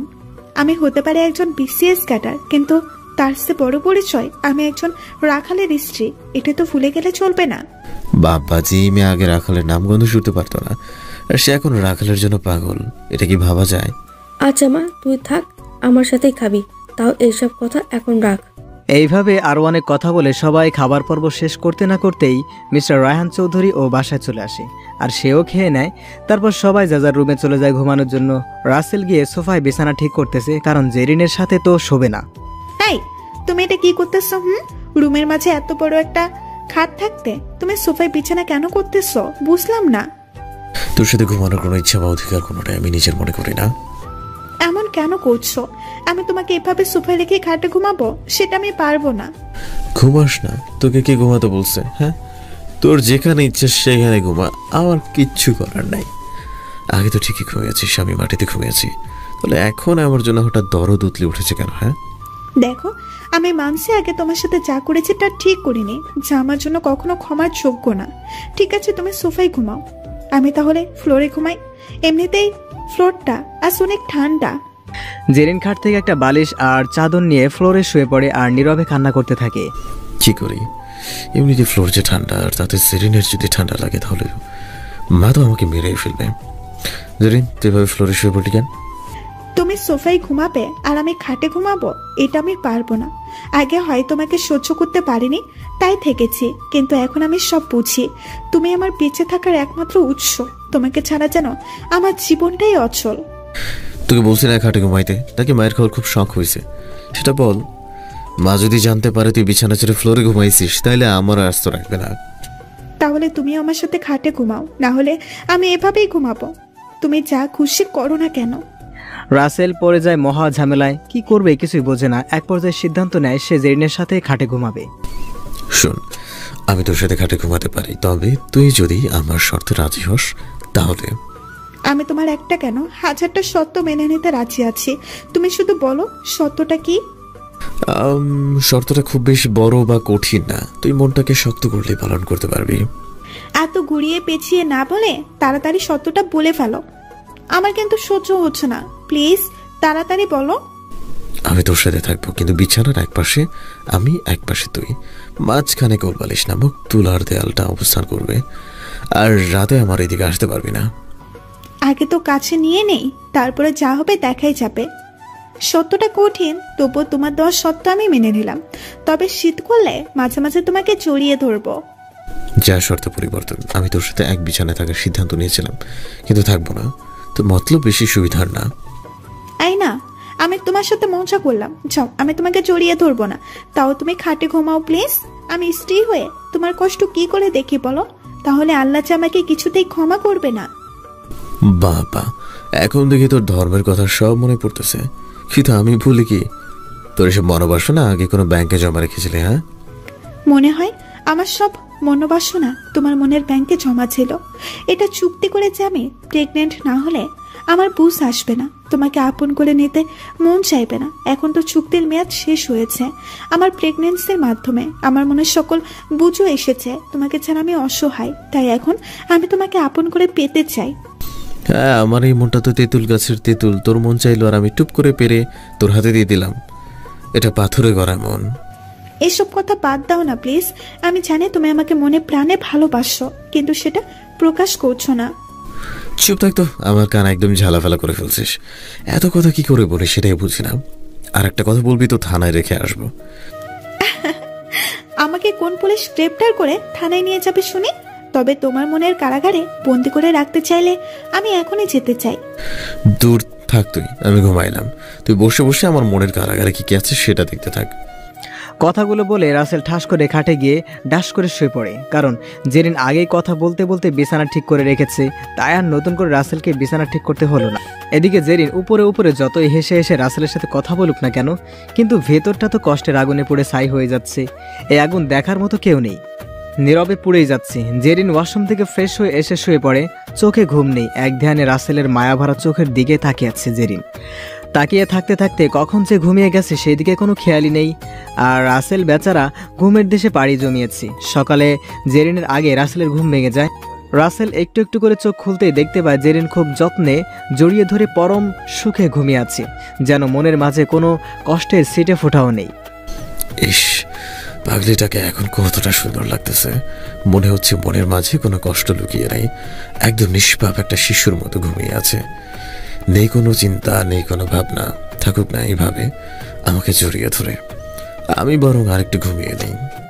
রাসেল আবার ঘুমের রাজ্যে বাড়ি জমায়, জেরিনের কপালে একটা ভালোবাসার পরশ এঁকে দিয়ে। এদিকে জেরিনের ঘুম ভাঙতেই দেখতে পারে সে রাসেলের বুকে মাথা রেখে শুয়ে আছে। কোলবালিশ কোথায় গেছে সেটা আল্লাহ ভালো জানে। ইস, মানুষটা কতটা শান্ত হয়ে ঘুমিয়ে আছে, আর জাগ্রত হলেই শুরু করে দিবে নানান রকম কথা। আর যদি বুঝতে পারে আমি এইভাবে জড়িয়ে ধরে ওর বুকে মাথা রেখে শুয়ে আছি, তাহলে আমাকে আর আস্ত রাখবে না। জেরিন এইসব ভাবতে ভাবতেই রাসেলের ঠোঁটে ও কপালে একটা চুমু দিয়ে হাসতে হাসতে উঠে ওয়াশরুমে চলে যায়। ফ্রেশ হয়ে নিচে চলে যায়। রহিমা চৌধুরী বসে বসে খবরের কাগজ পড়তেছিল। জেরিনকে দেখেই বলে উঠল, বৌমা, এত সকাল সকাল ঘুম থেকে উঠেছিস কেন? তুই জানিস না তোর শরীরটা এমনিতেই অনেকটা দুর্বল, আর কিছু সময় পরে উঠলে কি এমন ক্ষতি হতো? আম্মা, বেলা তো অনেক হয়েছে, আরো ঘুমালে সংসার করব কখন শুনি? আর রাত থেকে আপনাদের সাথে কথা বলি না, তাহলে ভালো থাকি কি করে সেটা আগে বলেন। এইভাবে আরও অনেক কথা হয় তাদের মাঝে। অনেকটা সময় পরে সবাই সকালে নাস্তা করে। রাসেল ও জেরিন সবাইকে বলে বাসায় চলে আসে। বাসায় আসার পরে, আমার কাজ আছে, আমি একটু বাইরে গেলাম, তুই গেট লাগিয়ে থাক, কেমন? আমাকে রেখে যেও না প্লিজ, আর আমি একা একা অনেক ভয় পাই। তুমি কি সেটা বোঝো না বলো? আগের থেকে কেন জানি ভয়টা একটু বেড়েই গেছে। স্বামী হিসেবে না হলেও একই বাসে যেহেতু থাকি, তোর জন্য তোর ভালো মন্দ দেখা আমার দায়িত্ব। তবুও আমাকে এখন বাইরে যেতেই হবে, যাবো আর আসবো। আচ্ছা যাও, আর সাবধানে গিয়ে তাড়াতাড়ি ফিরে আসবে কিন্তু, না হলে আমি একে একে কিন্তু কান্না করতেই থাকবো, আমি বলে দিলাম। আচ্ছা ঠিক আছে, আমি খুব তাড়াতাড়ি চলে আসবো। রাসেল বাসা থেকে বেরিয়ে পড়ে সোজা আদিল স্যারের কাছে চলে যায়। আসসালামু আলাইকুম স্যার, কি অবস্থা? আপনার তো খবর বার্তায় আজ পাওয়া যায় না। সেটা অবশ্যই ঠিকই বলেছেন। আচ্ছা, যেটা বলার জন্য আপনাকে ডেকেছি সেটা বলার আগেই আমি কি রকম কথা বলতে শুরু করেছি। এখন দেখা যাবে আসল কথাটাই পরে বলা হবে না। স্যার বলেন দেখি, কি কথা বলার জন্য আমাকে এত আর্জেন্ট আসতে বললেন? এখন তো আপনাকে সবার সামনে আসতেই হবে, আর লুকিয়ে থাকতে পারবো না। কি বলেন? এখনই সবার সামনে আসতে হবে? এটা শুনেই তো আমার মাথা ঘুরতেছে। এখন তো তাহলে সবাই জেনে যাবে যে আমার বিসিএস কাটার গল্প। উপর মহল থেকে কড়া নির্দেশ দিছে অনুষ্ঠান করে আপনার উপহার আপনার হাতে তুলে দিতে, যেখানে অনেকে উপস্থিতি থাকবে। আবার এই দেশের নামকরা বিজনেসম্যান রায়হান চৌধুরীও থাকবে। কর্ম করতে হলে সামনে তো আসতেই হবে, এটাই স্বাভাবিক। বুঝতে পেরেছো? তোমার মতো একজনকে পুলিশ ডিপার্টমেন্ট পেয়ে সবাই গর্বিত। ধন্যবাদ স্যার। আসসালামু আলাইকুম স্যার, আমি এখন তাহলে আসি, আবার দেখা হবে, কথা হবে সেই দিন সবার সামনে। রাসেল উপরের কথাগুলো বলেই চলে আসে। মনের মাঝে যেন এক চিন্তার প্রতিচ্ছবি বারবার ভেসে উঠতেছে। আজকে তাকে সামনে আসতেই হবে। এই সব ভাবতে ভাবতে রাসেল বাসায় এসে পড়ে। বাসায় এসে দেখে জেরিন বাসায় নেই, হয়তো থানায় গেছে। এটা ভেবে রাসেল আর চিন্তা করে না। প্রায় অনেকটা সময় পরে জেরিন বাসায় চলে আসে। তুমি কখন এসেছো? আর আমি সরি, আমি তোমাকে বলতে পারিনি, বাহিরে গেছিলাম। সেটা আসলে থানা থেকে আর্জেন্ট ডিআইজি স্যার ফোন করে যেতে বলেছিল। এটা আমাকে কেন বলতেছিস? হ্যাঁ, আগে যখন আমার থেকে কখনো কোথাও যাওয়ার অনুমতি নেওয়ার প্রয়োজন মনে করিস নাই, তাহলে এখন এসব কেন বলতেছিস? তুমি আমার স্বামী, আর স্ত্রীর এটা দায়িত্ব কোথাও গেলে তার থেকে অনুমতি নিয়ে তারপর যাওয়া। আর আগে কি করেছি সেটা ভুলে চলো না। আমরা আবার নতুন করে জীবনের গল্প রচনা করি, যেখানে থাকবে না কোনো রাগ অভিমান, থাকবে না কোনো অত্যাচার, থাকবে শুধু বুক ভরা ভালোবাসা।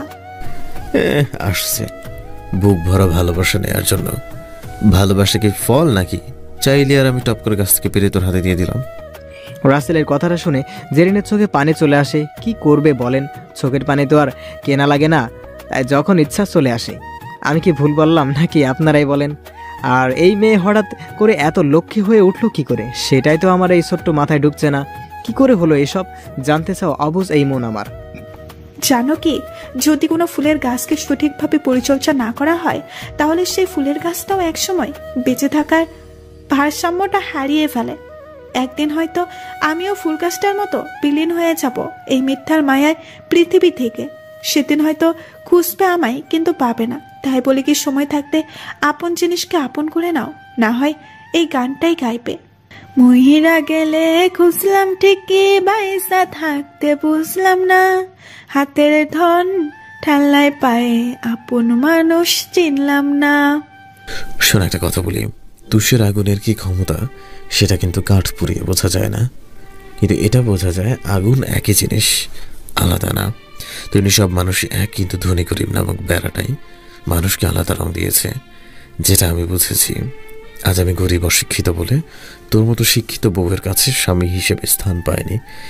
ভেবেছিস আমাকে স্বামী বলে লোকের কাছে পরিচয় দিলে তোর সম্মানহানি হবে, লোকে তোর রুচিতে থুথু দিবে। তাহলে এখনই রাখালকেই কেন আপন করে নিতে চাচ্ছিস? আমার থেকে অনেক ভালো মনের মানুষ পাবি তুই, যে তোকে অনেক সুখে রাখবে, আমার মতো না খাইয়া রাখবে না। তুই বরং এই সন্তানটা নস। রাসেল আর বাকি কথাটা বলতে পারলো না, কারণ তার আগে ঠাস করে রাসেলের গালে একটা থাপ্পড় পড়ে। আরে আপনারা কি ভাবছেন জেরিন থাপ্পড়টা মেরেছে? আরে না, আপনাদের ধারণাটাই ভুল। থাপ্পড়টা মেরেছে রহিমা চৌধুরী। আসলে রহিমা চৌধুরী কোনো একটা কাজের জন্য রাসেলের কাছে আসে, যেটা রাসেলকে না জানিয়ে। ছি রাসেল, ছি, তুই এই জঘন্য কাজটা করতে বলছিস? তোর বোনকে একটি বারের জন্য বাঁধলো না আমার ছেলে, তুই সেটা ভাবতেও আমার এখন ঘৃণা করতেছে। একটা মেয়ে না বুঝে ভুল করেছে, তার জন্য একবার না 1000 বার তোর থেকে ক্ষমা চেয়েছে, আর তুই তাকেই বলছিস আমার বংশের প্রদীপকে নষ্ট করতে? মা তুমি কখন আসলে? আর আমি এমনটা বলতে চাই না মা, তুমি বিশ্বাস করো। তুই নিজের কানকে অবিশ্বাস করতে বলছিস? আমি সেদিন শুনতে পেয়েছিলাম তুই জেরিনকে ফ্লোরে ঘুমাতে বলছিস। আমি কিছু বুঝিনি, কারণ ভেবেছি মজা করেছিস, কিন্তু আজকে তো সত্যটা নিজের চোখেই দেখলাম। তুই জেরিনকে নিজের স্ত্রীর মানতেই পারিসনি। বৌমা চলো, আজ থেকে তুমি আমার সাথে থাকবে। মা, আপনি এটা বললেন না, কারণ আমি আপনার ছেলেকে ছাড়া কোথাও থাকতে পারবো না। আমাকে মাফ করে দিবেন। আমি বাঁচলেও আপনার ছেলের বুকে মাথা রেখে বাঁচবো, আর মরলেও আপনার ছেলের কোলের মাথা রেখেই মরবো। শুনেছিস একটা মেয়ে কতটা ভালোবাসলে এইরকম কথা বলে? তারপরও কি তুই চুপ করে থাকবি? ওকে কষ্ট দিয়ে কি তুই শান্তি পাস? আমি জানি তুই ওর থেকে বেশি কষ্ট পাস, তাহলে এমনটা কেন করতেছিস? সব ভুলে কি বৌমাকে আপন করে নিতে পারিস না? মা, তুমি জানো আমি ওকে আমার জীবনের সব থেকে বেশি ভালোবাসি, কিন্তু স্বামী হওয়ার যোগ্যতা যে আমার নাই। ওর সাথে কোথাও যেতে হলে তো আমাকে শিক্ষিত হতে হবে, কিন্তু আমি তো মূর্খ। ওর মান সম্মান থাকবে আমাকে স্বামী বলে সবার সামনে পরিচয় দিলে? দেখ বাবা, এসব হয়তো তোকে ও আবেগের বশে বলেছে। ও তখন বুঝতে পারেনি ওর জীবনে তুই কতটা গুরুত্বপূর্ণ। আমাকে ক্ষমা করে দাও প্লিজ।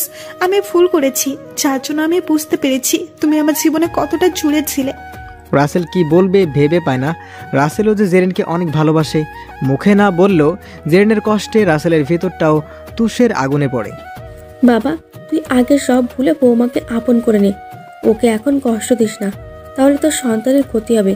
আর মানুষ মাত্রই তো ভুল করে, কারণ যে ভুল করে না সে কিছুই শিখতে পারে না।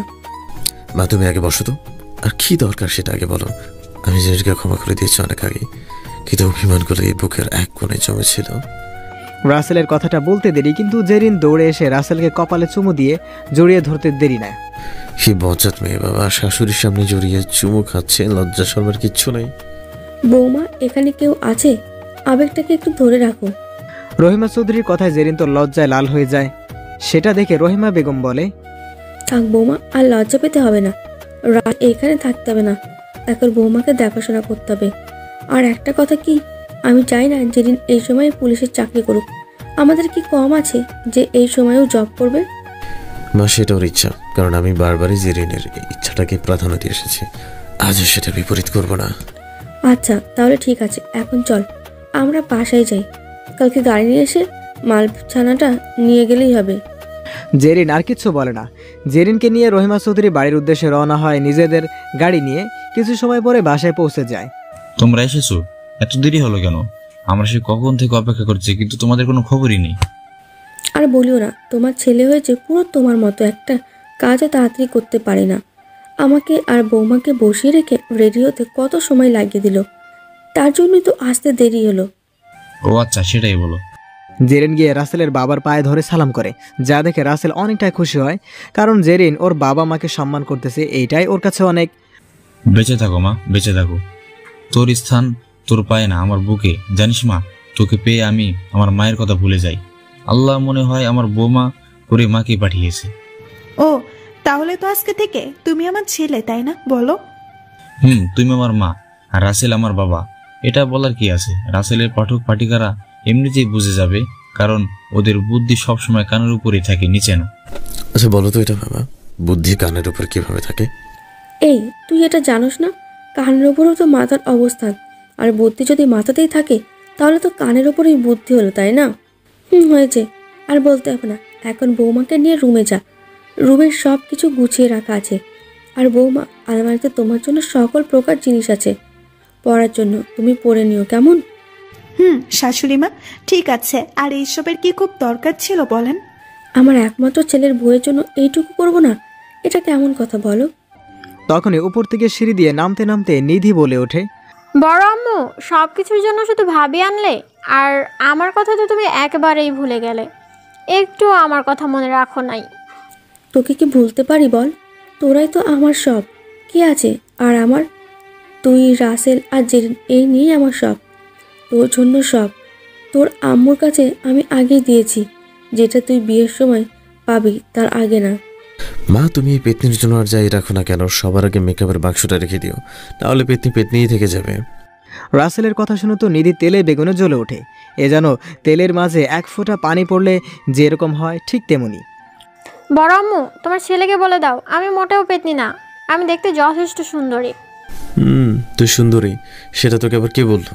আর যেই বলে থাকুক না কেন, সে মনে হয় চোখে সরিষা ফুল দেখে, তাই তো তোকে পেতনি না বলে সুন্দরী বলেছে। দেখ, ভালো হচ্ছে না কিন্তু। তোর বউ যে পেতনি, সেটা কি কখনো আয়নায় দেখেছিস? দেখ, আমার বউ যথেষ্ট সুন্দরী, তোর মতো আটা ময়দা মাখা শেওড়া গাছের পেতনির মতো স্মার্ট সুন্দরী না। হ্যাঁ, এই তুমি এসব কি শুরু করেছো? নিধি আপু, তুমি কিছু মনে করো নি? ও তোমার সাথে মজা করতেছে। ভাবি তুমি বলো, আমি কি ময়দা মাখি বা আমি কি পেতনির মতো দেখতে? তার তোমার ওই রাখাল গিয়েও মূর্খ জামাই আমাকে এইসব বলবে? মনটাই চায় না, থাক বললাম না। আরে তুমি তো দেখতে আমার থেকেও বেশি সুন্দরী। তোমার ভাই তো তোমার সাথে মজা করতেছে, তুমি খেপলে তাহলে সবাই আরো বেশি বেশি করে বলে তোমাকে খাপাবে। নিধি আর রাসেল, তোদের যদি ঝগড়া করা শেষ হয়ে থাকে তাহলে যার যার রুমে চলে যা। আমার কান এমনিতে ঝালাপালা হয়ে গেছে। বড় আম্মু আর একটু ঝগড়া করি, না হলে আমার পেটের ভাত কিছুতেই হজম হবে না। তবে রে দাঁড়া, তোর ঝগড়া করা আমি শিখিয়ে দিই। বলে কি ওর নাকি ঝগড়া না করলে পেটের ভাত হজম হয় না। কে শোনে কার কথা? নিধি তো আম্মুর কথা শুনে একটা দৌড় দিয়ে উপরে চলে যায়। আসলে নিধি যথেষ্ট সুন্দরী, কিন্তু রাসেল পেতনি বলে নিধিকে কিভাবে খেপানো যায় সেদিকে ফোকাস করে। রাসেল, তোরা দুজন কি একটু ঝগড়া না করে থাকতে পারিস না? সারাক্ষণ শুধু ঝগড়া আর ঝগড়া, কি যে করি। আমি কি নিধির পেছনে লাগতে আসি নাকি বলো? ওই তো আমার পেছনে এসে লাগে। এখন তুমি শুধু আমাকে একাই দোষারোপ করতেছো। এইভাবে আরো অনেক কথা বলে রাসেল আর জেরিন রুমের উদ্দেশ্যে সিঁড়ি দিয়ে ধীরে ধীরে উপরে আসতে থাকে। আচ্ছা, তোমার কি নিধি আপুর সাথে ঝগড়া না করলে ভালো লাগে না নাকি? দেখলে আপু কতটা রাগ করে চলে গেল। কেন জানি আমার ওর সাথে মজা করতে ভালোই লাগে। আর ওই তোর মন আমার সাথে সাথে আগে আগে ঝগড়া করে, আমার কি দোষ? হয়েছে, আর শাক দিয়ে মাছ ঢাকার মিথ্যে চেষ্টা করতে হবে না। এখন রুমে চলো তাড়াতাড়ি, ফ্রেশ না হলে শাশুড়ি আমা খবর করে ছাড়বে, বুঝলে? আম্মুকে দেখে এত ভয় পাচ্ছ? পুলিশও কাউকে দেখে ভয় পায় আজকে প্রথম দেখলাম। ভয় পাবো কেন বলো? সে আমার শাশুড়ি, আমার গুরুজন। তার আদেশ পালন করা আমার নৈতিক দায়িত্ব। সেটাই কি তুমি ভুলে গেছো নাকি? এদিকে রাসেল আর জেরিন এটা সেটা নিয়ে কথা বলতে রুমে এসে আরও ওইদিকে রহিমা চৌধুরী আর রায়হান চৌধুরী সোফায় বসে আনমনা হয়ে কিছু একটা ভাবছে, যার গভীরতা কেউ বুঝতে পারবে না। কি ভাবছে তারা, কি হতে পারে? তারা এতটাই চিন্তা মগ্ন হয়ে পড়েছে। ওই তুমি আগে ওয়াশরুমে গিয়ে ফ্রেশ হয়ে আসো, আমি পড়ে যাই, তাই না? না গো, আমি একা যেতে পারি না ওয়াশরুমে। আমাকে একটু নিয়ে যাওয়া দরকার। আমাকে একটু নিয়ে যাও না দয়া করে। দেখো, একদম বাজে মতলব মনের মধ্যে আনবে না বলে দিলাম। সব সময় শুধু মনের মাঝে দুষ্টুমি কিলপিল কিলপিল করে, তাই না? ফাজিল একটা। এটা কি বাজে মতলব নাকি বলো? আমি তো শুধু তোমার একটা আদর পেতে বাহানা করতেছি, আর তুমি বলতেছো আমি বাজে মতলব করতেছি। আহারে, আমার পাগলটা রাগ করেছো বুঝি? ওর কপালে একটা চুমু দিলাম, আরো আমাকে টান দিয়ে আমার ঠোঁট দুটো নিচের দখলে নিয়ে নিল। কি যে ভালো লাগতেছে, যেটা আপনাদের বলে বুঝাতে পারবো না। ওর স্পর্শ পেয়ে আমার সারা শরীরে মনে কারেন্ট বয়ে যাচ্ছে। এক অদৃশ্য অনুভূতির সৃষ্টি হচ্ছে, যেটা আমার মনকে নাড়া দিয়ে তুলতেছে। আমাকে মেরে ফেলার প্ল্যান তৈরি করতেছো নাকি? আর একটু হলেই তো আমি গেছিলাম। তাই বলে পাক্কা 10 মিনিট আমার এই সুন্দর নরম কোমল ঠোঁটের সাথে তুমি অত্যাচার করবে? এই বাচ্চা মেয়েটার উপর তোমার কি একটু মায়া নেই? অত্যাচার কেন করবো? আমি দুষ্টামি করবো আমার বউয়ের সাথে, যা খুশি করবো, তাতে তোমার কি? ওরে বাবা, তাই নাকি? মনে মনে এত ভাবনা? আচ্ছা, তুমি তাহলে তার সাথে যা ইচ্ছে করো, আমি বরং শাশুড়ি মার কাছে গেলাম, কেমন? সেটা তো হবে না। কে শুনলো কার কথা? জেরিন ওয়াশরুমে চলে গেল, 5 মিনিট পরে ফ্রেশ হয়ে বের হলো, আর আমি নিচে এসে আম্মুর সাথে বসে গল্প করতে লাগলাম।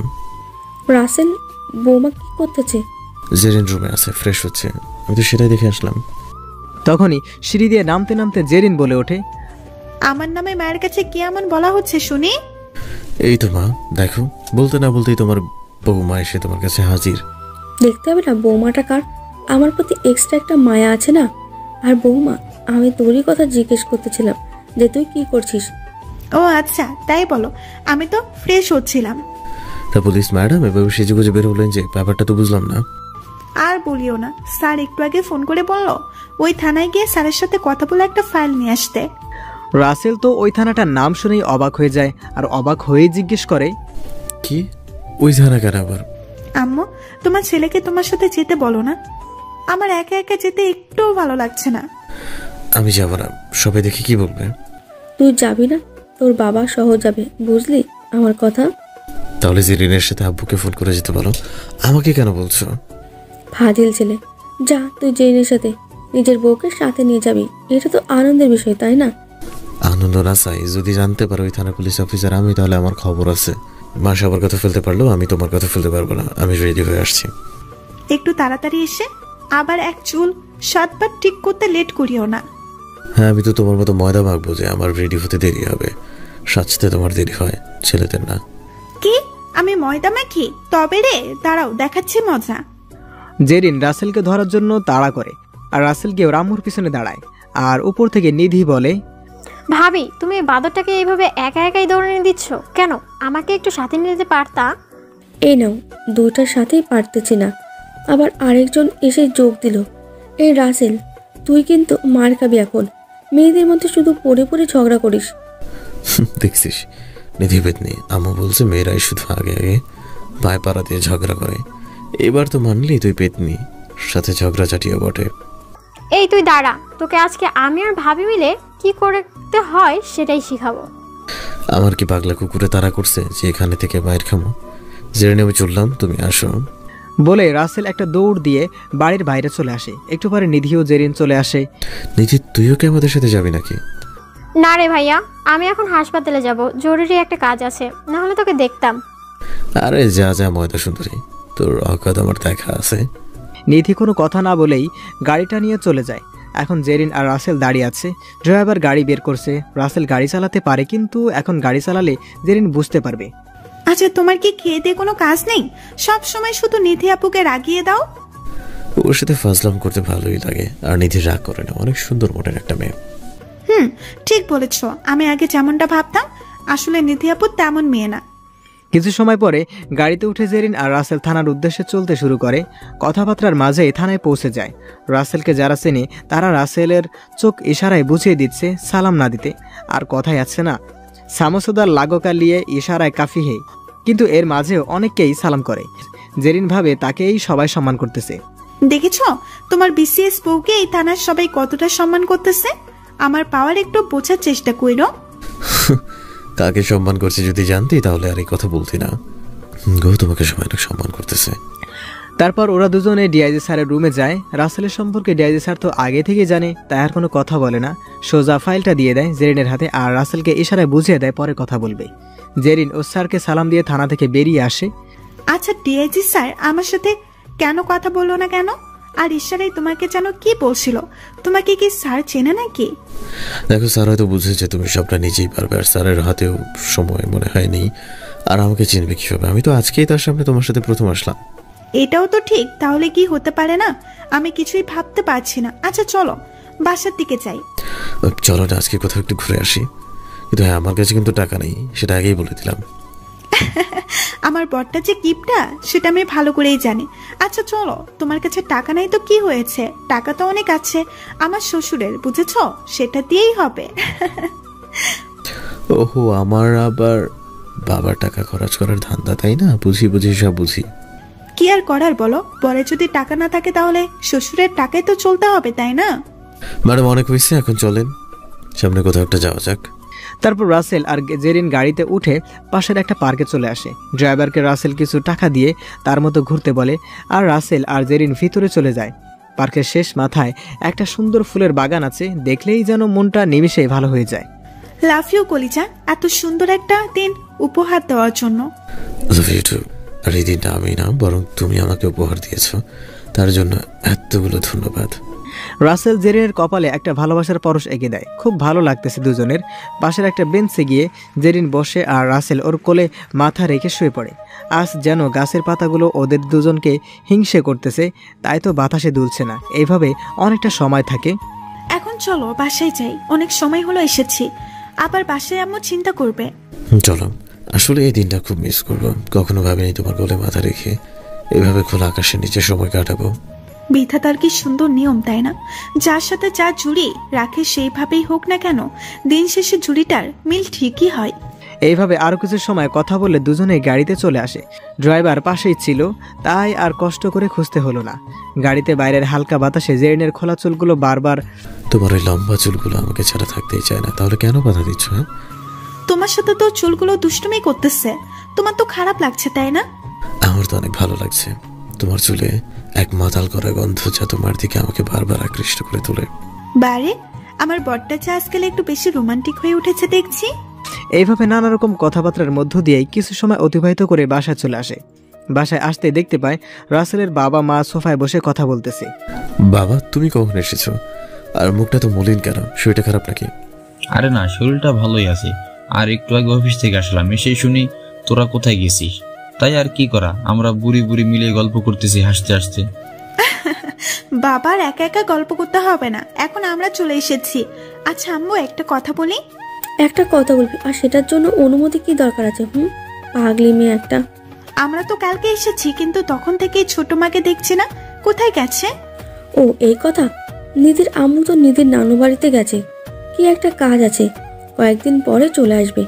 আরে সেই জন্যই তো তোদের আমি নিয়ে আসলাম, বাড়িটা ফাঁকা ফাঁকা লাগছিল।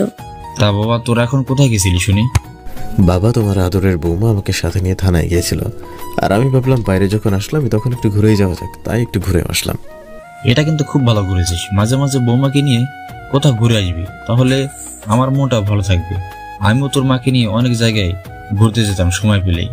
এই লাখ শরমের মাথা খেয়েছো, বৌমার সাথে কি সব বলতেছো? দেখো আম্মু, আমার ছেলেকে একদম বকা দিবে না, এই আমি বলে দিলাম। বাবারে বাবা, বইরা ছেলের জন্য এত দরদ? আমার ছেলে একটু বুইড়া হয়েছে তো কি হয়েছে, তার মনটা তো এখনো সেই 20 বছরেরই আছে। সবাই জেরিনের কথা শুনে হাসতে থাকে। এইভাবে হাসিখুশির মধ্য দিয়ে কেটে যায় একটি মাস। একদিন রাতে সবাই একসাথে বসে খাবার খাচ্ছে, তখনই মিস্টার রায়হান চৌধুরী বলে ওঠে, সবাই শোনো, তোমার জন্য একটা খুশির খবর আছে, আর সেটা সবার জন্যই। বড় আব্বু, কি খবর সেটা তাড়াতাড়ি বলো, আমার কিন্তু আর কথাটা শোনার জন্য তর্স হইছে না।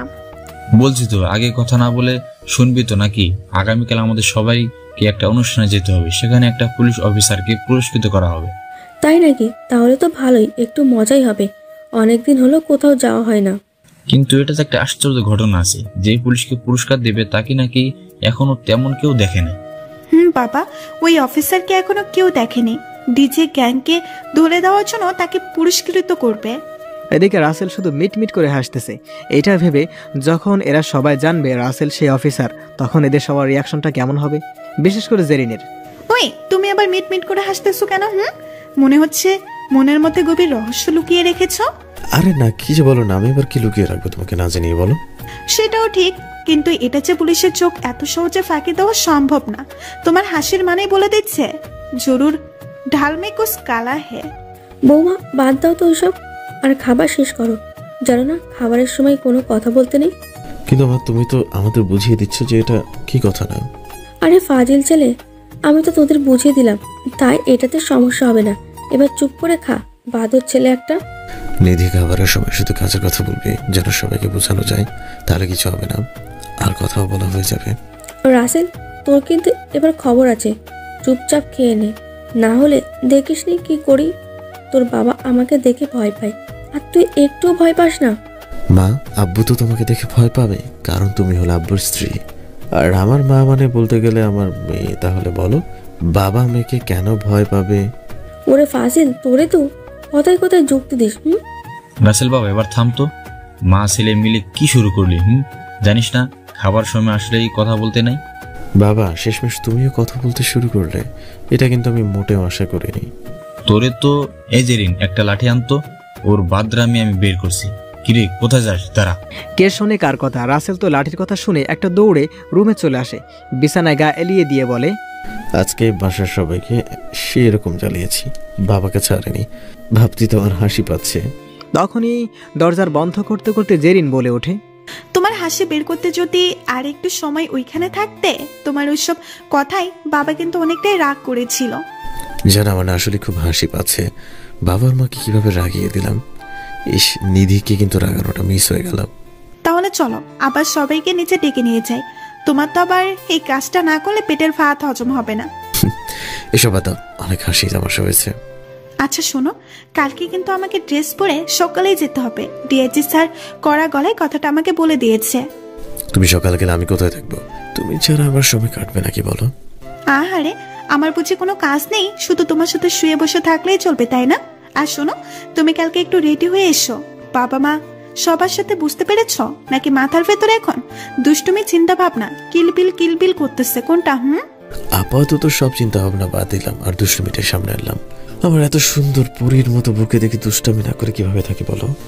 এই দেখো, একদম ফাজলামো নয়, কিন্তু হ্যাঁ সবসময় এসব চিন্তা ভাবনা, তাই না দুষ্টু কোথাকার? জেরিন এসব হাসতেছে আর বলতেছে, আর রাসেল তো এটা ওটা বলে জেরিনকে হাসিয়েই যাচ্ছে। খুব বেশি যে ভালোবেসে ফেলেছে। এখন জেরিনকে ছাড়া মনে হয় রাসেল নিঃশ্বাস নিতেও কষ্ট হয়। এক কথায় এখন রাসেল আর জেরিন দুটি দেহে একটি প্রাণ। সারা জীবন এভাবে আমাকে ভালোবেসে তোমার বুকে আগলে রাখবে তো? কখনো ছেড়ে যাবে না তো? এই পাগলি, কাঁদছো কেন? হ্যাঁ, তোমাকে সারা জীবন ভালোবেসে বুকে ধরে রাখবো। মৃত্যু ছাড়া তোমার থেকে আমাকে কেউ আলাদা করতে পারবে না।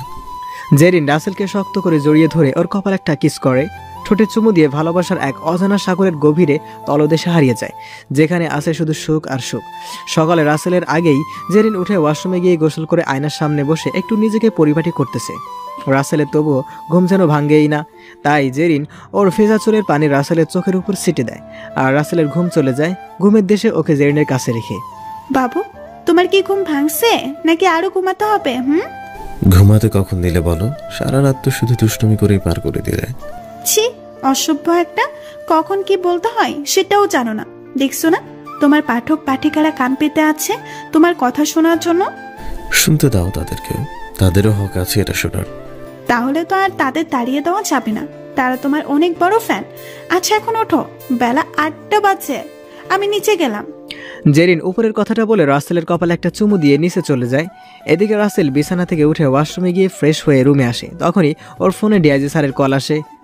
আসসালামু আলাইকুম স্যার, কেমন আছেন? ওয়ালাইকুম আসসালাম, আমি ভালো আছি। তুমি কেমন আছো? আর শোনো, আজকে কিন্তু তোমাকে ড্রেস পরে যেতে হবে, সেটা ভুলে যেও না। আর ড্রেস এখান থেকে নিয়ে যাও, খুব যত্ন করে রাখা আছে। স্যার, এটাকে আমি ভুলতে পারি বলেন? আজকে আমার সবচেয়ে আনন্দের দিন, সবাই আজকে অন্য রূপে দেখবে আমাকে। রাসেল, তুমি হচ্ছো এদেশের গর্ব। তুমি রাখাল হলেও বিসিএস ক্যাডার হয়ে দেখিয়ে দিয়েছো ইচ্ছা শক্তি যদি হয় লক্ষ্যবস্তু, তাহলে সাফল্য অবশ্যই আসবে। আরও অনেক কথা বলে রাসেল ফোন রেখে দিয়ে নিচে নেমে আসে, আর দেখেই সবাই খাবার টেবিলে ওর জন্য অপেক্ষা করতেছে। হিরে ময়দা সুন্দরী, খাবার না খেয়ে এভাবে বসে বসে কি সাধনা করতেছিস শুনে? ভাই, সেই কপাল কি আমাদের আছে? তুই আসিস নাই বলে আমাদের এইভাবে না খেতে দিয়ে খাবার নিয়ে বসিয়ে রেখেছে। তোমাকে সেই কখন থেকে ডাকছি, আর তুমি এখন আসতেছো? এত সময় কি কইলে বলো? আর কিছু না। আচ্ছা এখন সবাই তাহলে যাও, খাওয়া শুরু করি। কেমন? এমনিতে খাবারকে অনেক কষ্ট দিয়ে ফেলেছ। রাসেল দেখ, আজকে যদি তুই খাবার খাওয়া বাদ দিয়ে আজাইয়ের কথা বলতে শুরু করস, তো আমি কিন্তু তোর 15টার খবর বাঁচাই দেবো, বলে দিলাম। বাবা, আমি তো তোমার ভদ্র ছেলে, আমি কি এসব করতে পারি বলো? দেখ, তুই কিন্তু আবার কথা বলতে শুরু করেছিস, আমাকে রাগাস না, বলে দিলাম। রাসেল কিছু বলে না, কারণ রাসেল খুব ভালো করে জানে তার বাবার রাগ সম্পর্কে। চুপচাপ খেয়ে উঠে রুমে যেতে নিবে, তখনই রাসেল, রেডি হয়ে গিয়ে নিচে আয়, আমরা সবাই অনুষ্ঠানে যাব, আর তুই বৌমাকে নিয়ে যাবি, জেরিনের ডিউটি আছে। এর এখন কি হবে? বাবা তোমরা সবাই যাও, আমি একটু পরে আসি, একটা কাজ আছে সেটা করে আসবো। যেটা বলেছি সেটাই ফাইনাল, আর কোনো কথা হবে না, যা গিয়ে রেডি হয়ে নে। রাসেল কোনো উপায় না পেয়ে চোখের ইশারায় জেরিনকে বোঝাইতে বলে, আর জেরিন রাসেলের অবস্থা থেকে রায়হান চৌধুরীকে বলে, বাবাও যখন বলছে একটা কাজ করে আসবে, তাহলে ও কাজটা করেই আসুক না। হতে হতে পারে কাজটা অনেক গুরুত্বপূর্ণ একটা কাজ। আচ্ছা ঠিক আছে, তবে দেরি যেন না হয়। আর এই নবর বংশধর বৌমা বললে বলে তোকে সময় দিলাম। রাসেল মনে মনে জেরিনকে অনেক অনেক ধন্যবাদ দিয়ে রুমে চলে আসে, আর পিছে পিছে জেরিনও চলে আসে। রাসেলের যে আজকে খুব খুশি লাগতেছে। আচ্ছা তোর কি কাজ যে সবার সাথে যেতে পারবে না? একটা কাজ আছে যেটা তোমাকে বলা যাবে না, তবে তুমি খুব তাড়াতাড়ি জানতে পারবে। প্লিজ বলার জন্য আমাকে জোর করো না। আচ্ছা ঠিক আছে, তুমি তাহলে কাজটা শেষ করে আসো, আমি বরং গেলাম। জেরিন রাসেলের কপালে একটা চুমু দিয়ে দেয়, আর জেরিন সোজা সবাইকে বলে অনুষ্ঠানের সেই জায়গা চলে যায়। একে একে বাড়ির সবাই চলে যায়, বাসায় শুধু রাসেল। একটু পর রাসেল রেডি হয়ে সেখানে চলে যায়, যেখানে ড্রেসটা আছে ড্রেসটা নিয়ে পরে নেয়। এই পোশাকে খুব মানিয়েছে ওকে। এদিকে রাসেলের পরিবারের সবাই অনুষ্ঠানে এসে উপস্থিত হয়। রায়হান চৌধুরী স্টেজে বড় বড় পুলিশ কর্মকর্তাদের সাথে বসে আছে, আর বাকি সবাই স্টেজের সামনে বসে পড়ে। জেরিন তো স্টেজে সবার মাঝে আছে, তার চোখ শুধু রাসেলকেই খুঁজতেছে, কিন্তু রাসেলের দেখা কিছুতেই পাচ্ছে না। তাই জেরিন রায়হান চৌধুরীর কানে কানে জিজ্ঞেস করে, বাবা আপনার ছেলে কোথায়? তাকে তো কোথাও দেখতে পাচ্ছি না। নাকি আজকে অনুষ্ঠানে সে আসবে না? আসবো তো বললো, হয়তো ওর কাজটা করতে একটু দেরি হচ্ছে, তার জন্য আসতে দেরি করতেছে। তুমি কোনো চিন্তা করিও না, ও ঠিক এসে যাবে। একে ওকে অনেক মানুষ তাদের নিজেদের মতো করে বক্তব্য দিচ্ছে। অনুষ্ঠান সেই লেভেলে জমে উঠেছে, কিন্তু সবার মনে একটাই চিন্তা, সেই পুলিশকে কখন দেখবে। প্রায় 1 ঘন্টা পর ডিআইজি স্যার মাউস পিসটা হাতে নিয়ে বলতে শুরু করে, আসসালামু আলাইকুম। এখানে উপস্থিত সবাইকে জানাই অনেক অনেক শুভেচ্ছা ও আমার অন্তরের অন্তঃস্থল থেকে ভালোবাসা। আপনারা এখানে যে জন্য উপস্থিত হয়েছেন সেটাই সবার অজানা নয়। তবু অনেক মানুষ মনে করতে পারছে না, আমি আবার তাদেরকে মনে করে দেই। আমাদের দেশে ডিজে সন্ত্রাসী নামে যে চক্রটা ছিল সেটা কোনো পুলিশ অফিসার দমন করতে পারেনি, কিন্তু সেই কাজটা খুব সাহসিকতার সাথে সম্পন্ন করেছেন আমাদের পুলিশ ডিপার্টমেন্টের গর্ব সিরাজগঞ্জের ছেলে মিস্টার আবির মাহমুদ রাসেল। তাকে কিছু মানুষ ছাড়া আজও কেউ দেখতে পায়নি, কিন্তু আজকে আপনারা সবাই তাকে দেখতে পারবেন। আমি আর বেশি কিছু না বলে আপনাদের মূল্যবান সময় নষ্ট না করে সোজা কথায় আসি।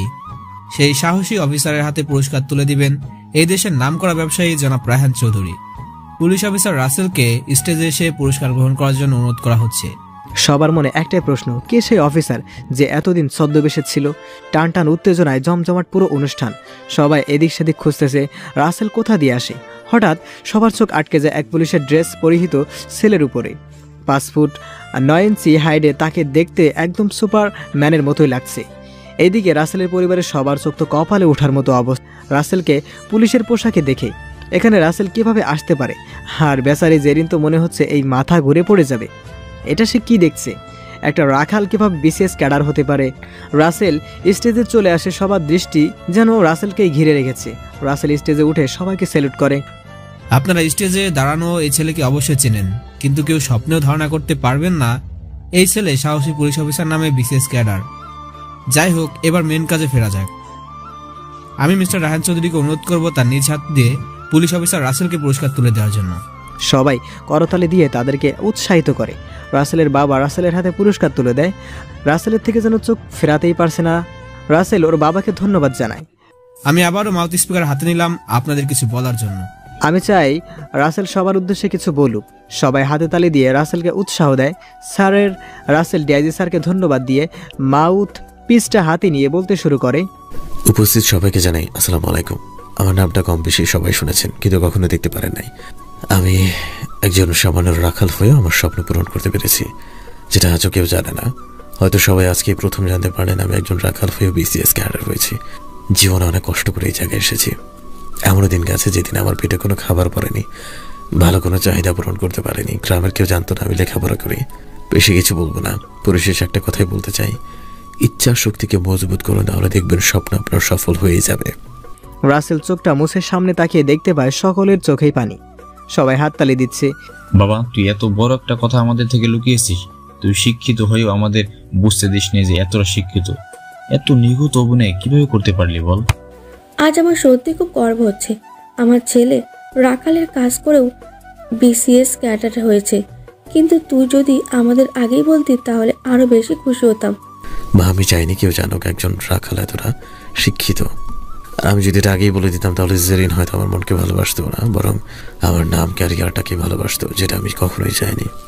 এদিকে জেরিন কিছুই বুঝতে না, শুধু অবাক হয়ে আছে। কি বলবে সে? রাসেল এত বড় একজন অফিসার হওয়া সত্ত্বেও কিনা কি বলে অপমান করেছে। লজ্জায় মাথা কাটা যাচ্ছে নিজের কাছে। আচ্ছা, তুমি বিসিএস পরীক্ষা কবে দিলে? আমি এক ঘরে থেকেও কখনো দেখি নাই তুমি পড়াশোনা করেছো। জানো, তুমি যখন গভীর ঘুমে আচ্ছন্ন থাকতে, তখন আমি উঠে তোমার বইগুলো পড়তাম। যেদিন তুমি পরীক্ষা দিতে আসলে সেদিন আমিও এসেছিলাম, আর সেদিনই মা বাবার সাথে আমার পরিচয় হয়। মনে আছে, একদিন আমি তোমার রেজাল্টের কাগজটা হাতে নিয়েছিলাম। সেদিন আমি আসলে আমার রোলটা খুঁজতেছিলাম, যেটা কিনা সবার প্রথমেই ছিল। জানো, আজকে সত্যি নিজেকে খুব ছোট মনে হচ্ছে। তোমার মতো এত বড় একজন মানুষকে আমি শুধু অবহেলায় করে এসেছি, কখনো জানার চেষ্টাও করিনি তুমি খেয়েছো কিনা, অথচ নিচে না খেয়ে আমার জন্য ঠিকই খাবার জোগাড় করতে। মন খারাপ করো না, কারণ আল্লাহ আমাদের সাথে যা করেন সবকিছুর কোনো না কোনো পরীক্ষা নেওয়ার জন্য, হয়তো আমাকে সঠিকভাবে জানার জন্য এমনটা করেছে। সত্যি আজ আমি ভাগ্যবতী তোমার মতো একটা সুন্দর মনের মানুষকে নিজের জীবনের সঙ্গী হিসেবে পেয়ে। আজকে চৌধুরী পরিবারের খুশি যেন কোনো কমতি নেই। রাসেলও আজ অনেক খুশি, কেননা আজকে তার আছে সুন্দর একটা ক্যারিয়ার, আর আছে সুন্দরী বিসিএস ক্যাডার বউ। এইভাবে দেখতে দেখতে কেটে যায় অনেকগুলো মাস। এসে যায় জেরিনের ডেলিভারির টাইম। সবাই যেন জেরিনের থেকে কোথাও না যায়, না জানি কখন কি হয়।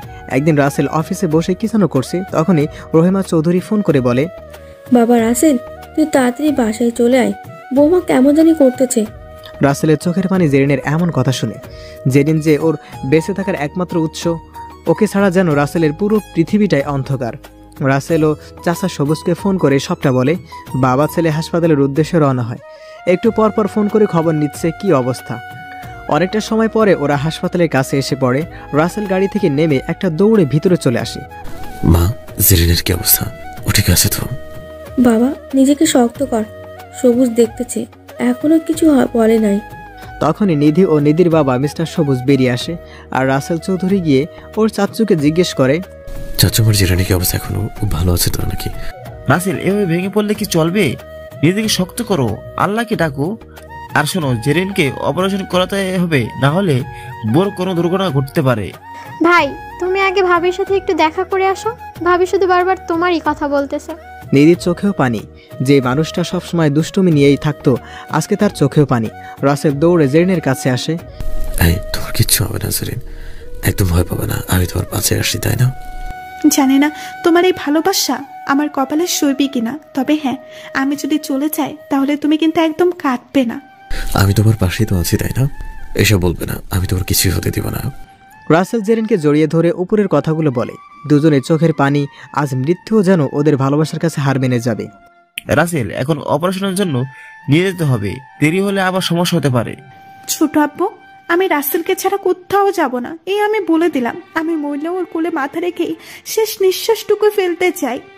এমন কথা শুনে কার চোখে পানি না এসে পারে বলেন? লোকে বলে ডাক্তারের চোখে নাকি পানি নাই, তারা নাকি মায়াহীন মানুষ। আজ তাদের সবার চোখেই পানি রাসেল আর জেরিনের ভালোবাসা দেখে। ভাবি দেখো, তোমার কিছুই হবে না।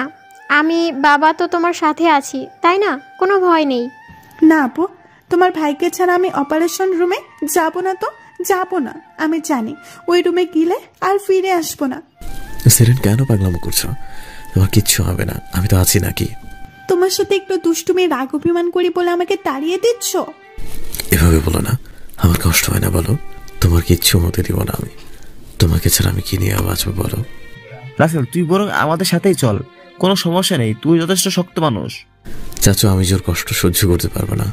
ওর জন্য আমার জীবনটাও হাসতে হাসতে দিয়ে দিতে পারবো, কিন্তু ওর কষ্ট আমি কিছুতেই দেখতে পারবো না। জেরিনকে সময় মিলে অনেক বোঝানোর পরে অপারেশন রুমে যেতে রাজি হয়। রাসেলের হাত থেকে হাতটা ছাড়িয়ে নিয়ে ডাক্তাররা অপারেশন রুমে নিয়ে যায়। সবাই বাইরে অপেক্ষা করতে থাকে। সবার মুখে যেন চিন্তার ছাপ স্পষ্ট বোঝাই যাচ্ছে। বাবা, এইভাবে কান্না করিস না, বৌমার কিছুই হবে না। দেখব একটু পরেই তোর সাথে দুষ্টুমি করবে। রহিমা চৌধুরী মনে কষ্ট নিয়েও হাসতে হাসতে উপরের কথাগুলো বলে। তবু রাসেলের কান্না থামছে না। কি করে থামবে? বড্ড বেশি ভালোবাসে যে পাগলিটাকে। দেখতে দেখতে অনেকটা সময় পার হয়ে যায়।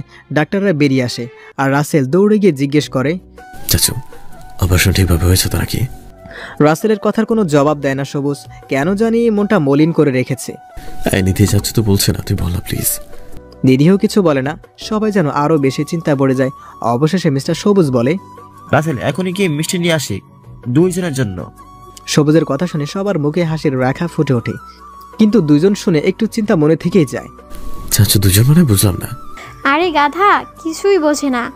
ভাবির 2টা সন্তান হয়েছে, একটা ছেলে আর একটা মেয়ে, একদম তোদের দুইজনের মতো। এই কথা শুনে সবাই অনেক খুশি। রাসেল দৌড়ে গিয়ে আগে মিষ্টি ফ্যাক্টরি নিয়ে আসে। সবাই মিষ্টি খেতে ব্যস্ত হয়ে পড়ে আর রাসেল গিয়ে ওর ছেলে মেয়ের কাছে যায়। বাবা, আমার পাগলিতে বুঝে রাগ করেছে আমার উপরে। যাও, তোমার সাথে কথা নেই। তুমি আমাকে এতটা কষ্ট দিচ্ছ যে 2টো সন্তানের মা হয়ে গেছে। তুমি খুশি তো বলো? খুশি হবে না বলো? এখন যে আমার কাছে আছে সুন্দর একটা পিসিএস কার্ড আর রাগওয়ালা বউ আর যাদের মতো ফুটফুটে ছেলে মেয়ে, খুশি না থেকে কি পারি? এভাবে চলতে থাকুক ওদের ভালোবাসায় ঘেরা দুষ্টু মিষ্টির সংসার। আপনারা ওদের জন্য দোয়া করবেন মিষ্টি ছাড়াই। এই গল্পটা এখানে শেষ করলাম। হ্যালো বন্ধুরা, গল্পটা কেমন লাগলো অবশ্যই কমেন্ট করে জানাবেন। আর যদি ভালো লাগে লাইক করবেন। আর কেমন গল্প শুনতে চান অবশ্যই সেটাও জানাতে পারেন কমেন্টে। আর আমাদের প্রেমের তাজমহল চ্যানেলটিকে অবশ্যই সাবস্ক্রাইব করে আমাদের সাথেই থাকবেন, যাতে পরবর্তী গল্পের নোটিফিকেশন আপনার মোবাইলে পৌঁছে যায়। আল্লাহ হাফেজ।